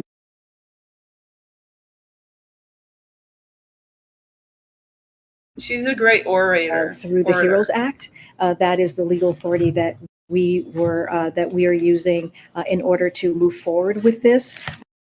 Just a couple of things here is that the Department of Education and the Department of Justice Office of Legal Counsel have published, and this is what I was just talking about before, detailed opinions explaining the legal basis, that legal review for canceling student debt. That was one of the things that we took very seriously. We had mentioned this the past year almost. And again, the Secretary of Education has a broad authority under the HEROES Act to take this action. So in case you missed that, the HEROES Act, which went through during the pandemic, which was supposed to be about the pandemic, also had this in it. So again, they have been doing this for a while, have planned this for a while. No, what plan for? I don't understand what. The student debt relief thing. That's what this is about. The authority that they had to pass it was through. Even though Pelosi said that they didn't have the authority to do this a month ago. Yes, she lied. Oh, okay. All right. Is there more to this, or was that? Yes, the next question is infuriating. I understand that you guys believe you have a legal basis for it, that's why you did it, but are you prepared for the legal challenge? I mean, look, I can't get into like what any hypotheticals here. What we know and what we have done is taken a look of our legal authority and how we can make this happen, and we went with the HEROES Act, and we feel pretty confident about that. But I just don't want to get into hypotheticals on that at this time. Okay, and then one more. I think the president's going to bring it up tonight. But the president directed the HHS secretary to take 30 days and come back with a review on a series of issues on executive order. I think it's early July. Does that review come back, and kind of where are you guys? Where do you stand? I think MJ asked me this question a couple weeks ago. I'm going to have to go back to our team just to be sure. I haven't done that yet, and so tomorrow hopefully I'll have an update, or we can talk after this. But I know that you all asked this question before, so I haven't forgotten. Go ahead, Michael. Thank you. If I could go back to something my Fox colleague asked yesterday, and that's about the who pays for this. So I did a search last night for the phrase "fully paid for," coming from that podium and in President Biden's speeches during the last year and a half. I found scores of them. I promise I won't read them all, but just a couple. You quoted experts saying that the package referencing the IRA would, quote, quickly and noticeably bring down healthcare costs for families would be more than fully paid for. Jen Psaki talked about on February 2nd, he's committed to sustainable and responsible policy and ensuring that our long-term investments are fully paid for, like Build Back Better. Brian Deese talked about packages that would be fully paid for across time. The president, in multiple speeches, talked about this bill. This is in December, referring to the BBB, is paid fully paid for. It won't increase the deficit. Anyway, the question is, do you all believe that this student loan program is fully paid for? And if it's not, why does the president think it was important to have all of his other spending priorities fully paid for to be fiscally responsible, but not this one? So we do. So this is the question that He doesn't know how government spending works. Ambassador got. So But he did the we have to get a research. better sense, right, of what we're talking about as far as cost. Wait, let me just say that out loud. She is the domestic policy advisor, and when she was asked that question, so I just want to iterate what she said. But we do believe it will be fully paid for because of the work that this president has done with the economy, because of what you just said. What I just said is what we have done to bring down the deficit reduction. That matters, and the work that we'll continue to do. Look, when you look at IRA, it is also that $300 billion deficit is going to matter, right? When you think about that 1.7 trillion by the end of this fiscal year is going to matter as well. And also, here's the thing: when we talk about the pause being lifted, that's going to bring $50 billion per year back into the Treasury, right? That was actually not happening throughout almost for 2 years now. So that's going to be coming back at the same time Exactly, Vicky, that that's basically people are getting these, Not a word about the are getting package these that went benefits through from this for plan. No question about that in the entire conference. The previous, whether it was the Build Back Better proposals, It will not or stop, by the way. IRA or the infrastructure It's bill, always the those same people were, asking in the words of fucking administration anyway, questions. fully paid for internally. Yeah. You're saying that this one, because of the benefits that of deficit reduction, you're okay raising or lessening that deficit reduction with this proposal because of the work that's been done in the past. Because this one doesn't have any pay-fors, right? I mean, there are no mechanisms that internally to this that would raise money at the same time that it's spending money. Here's what I would say. I mean, the question was asked to me earlier about how there's some Democrats who are not happy with this, and so because they wanted more or they didn't want it at all, right? And what the president did, that step that he took, was to do this in a fiscally responsible way. This is what we believe. This is why it took us this time to do the legal review, to look at the process. This is why we didn't do the 50,000. We did up to 20,000. This is why my colleagues here at the podium said, well, let's see who actually takes advantage of this. Then we'll have a better sense of what this is actually going to cost. But when you think about the $50 billion that goes back into the Treasury, when you think about the lowering the deficit that we have, which is historic, the 1.7 trillion, the 350 billion the first year of the president's administration. She just wants to quit mid-sentence, doesn't she? She doesn't want to be there anymore. It is one of those things that I'm trying. Always welcome this conversation, but what we have done is fiscally responsible. What the last administration did, if you say it over not. and over again, it makes just it was true. not. And what they did with cutting taxes for the wealthy, they 85% of folks making. Like, I don't know how much of this I can handle. More than 75,000.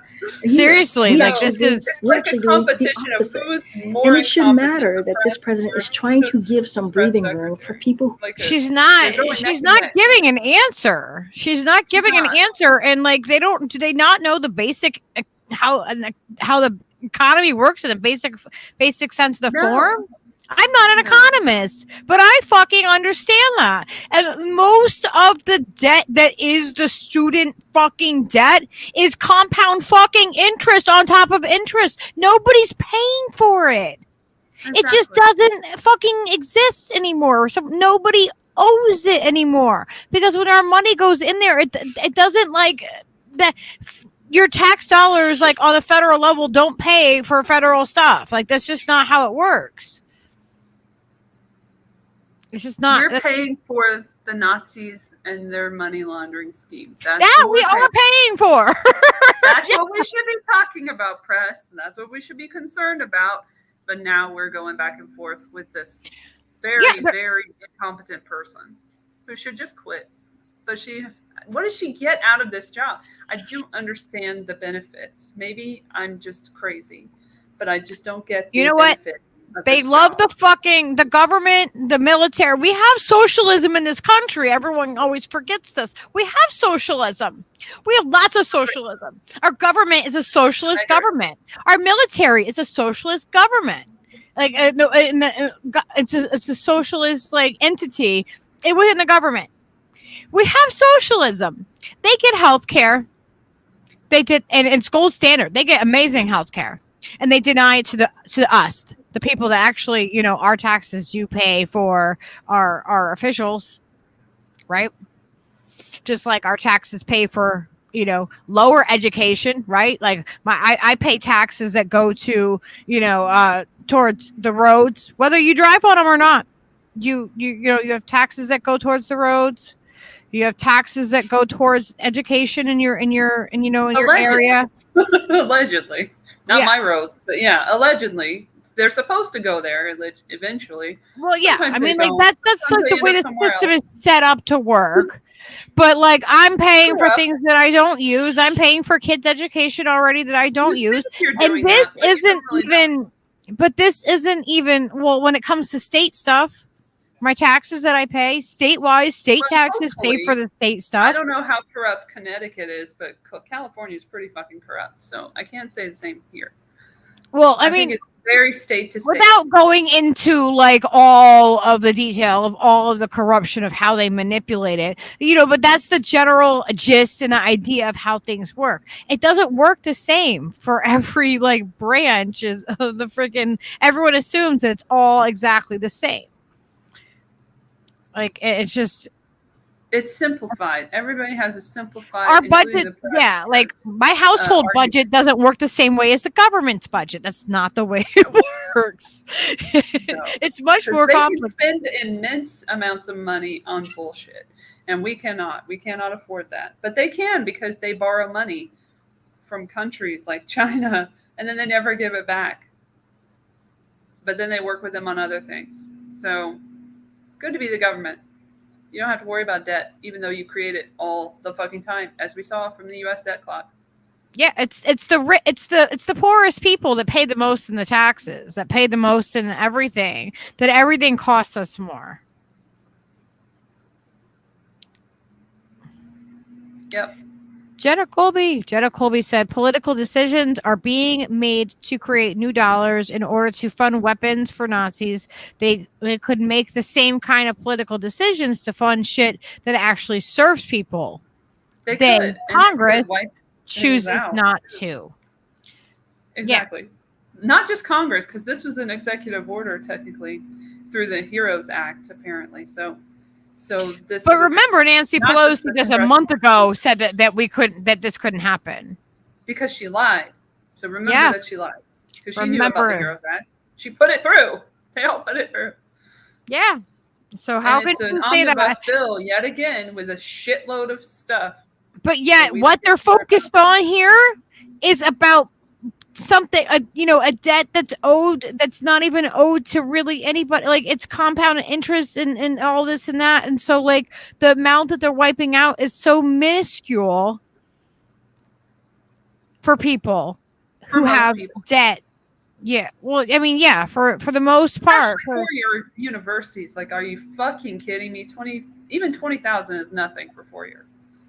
Like, that's a smidgen. That's nothing in the grand scheme of it. That's like 4 years of college, 20,000. That's not going to work. Well, and it's not even covering everybody, and it's not covering anybody in the future. Like it's not like, oh, now my daughter has $20,000 worth of student loan that won't be charged above her, any Pell Grants that she could get. Right. And then you have to also remember, too, that if you are undocumented or like for whatever reason, you don't want to use the federal loan system. The only reason I could think about it is if there was a restriction or, or if you were undocumented, but you can't use it. You're not given that opportunity. So that doesn't help the people that are undocumented in this country also. Well, they don't actually want to help the undocumented people. They just want to pander to them, just like they want to pander to the youth as well, and also the student loan borrowers, and make them feel like they're helping them when they're really not. And this is how they treat this. This is how fucking confident they are in their decision making, because they made the decision by themselves, of course, right? No globalists were involved, but this was all figured out pre-midterms. Like, oh, we're gonna figure this out. No. That's not how that happened. I want people to know that this shit is planned. Just so you know, Pelosi, that this shit is planned. Everybody acting like, they're going to get a pat on the back for doing the right thing. You've been skirting the issue for years. And then finally put it into some legislation in a bill that not a lot of people know about. Yeah. So what I was saying before too is that, they have socialism for themselves. Like they have the healthcare, they have the thriving wages, as they deny us even a thriving wage. They have great wages. Chip sales. And they get pensions. Insider trading as well. Yeah, they have their pensions that they get after 5 years. If you're in the House or in the Senate, and I don't know what all the branches have, but so they're set, and they're denying it to us. Remember that we do pay for these things for them.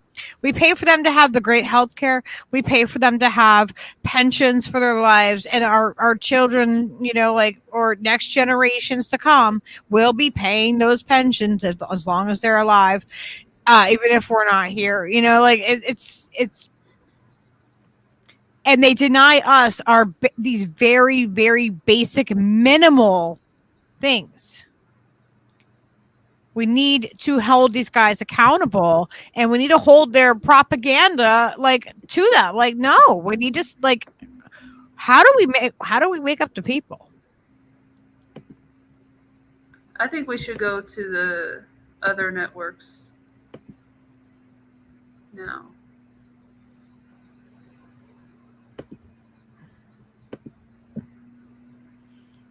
All right. I think we're done with YouTube.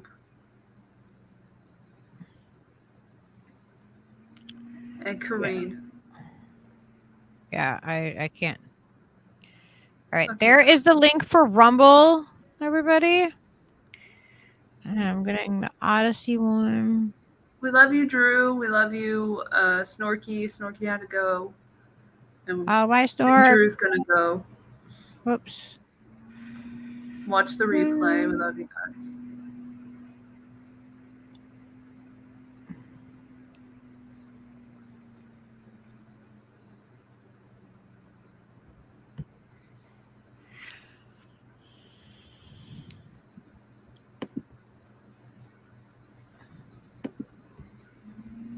Oh, by the way, someone else followed me on Twitter, and I appreciate that. I don't know who it was, but that was really cool. If it was somebody who had followed me before and had somehow unfollowed me and followed me back, thank you.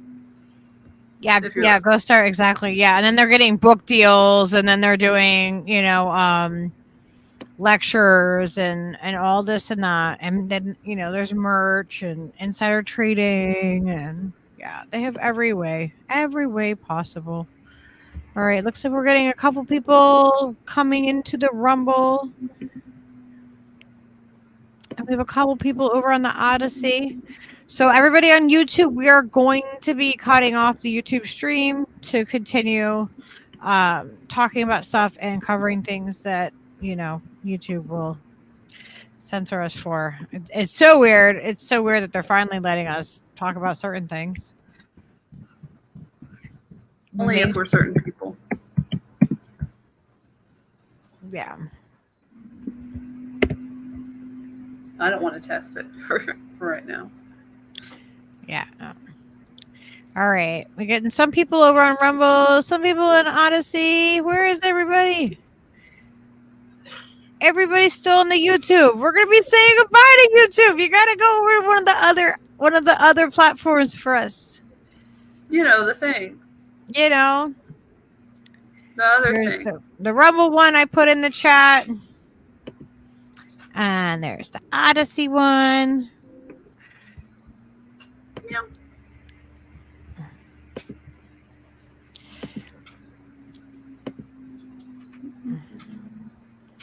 I'm just gonna delete some shit. There we go. Create some room.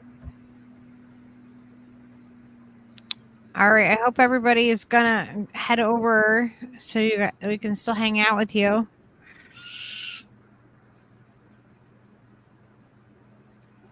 The bird is getting over until Peaches sing. Peaches. Cream. We love you guys. All right. I'm going to say goodbye to the tube. I hope everybody's going over. Oh my gosh, bird. Steve's been babysitting the bird. Do what you can. Go start. There's no rush. If you want to just watch the replay tomorrow, that's fine. All right. I'm going to say goodbye to YouTube. Bye, everybody. Goodbye, everybody. We've got to go.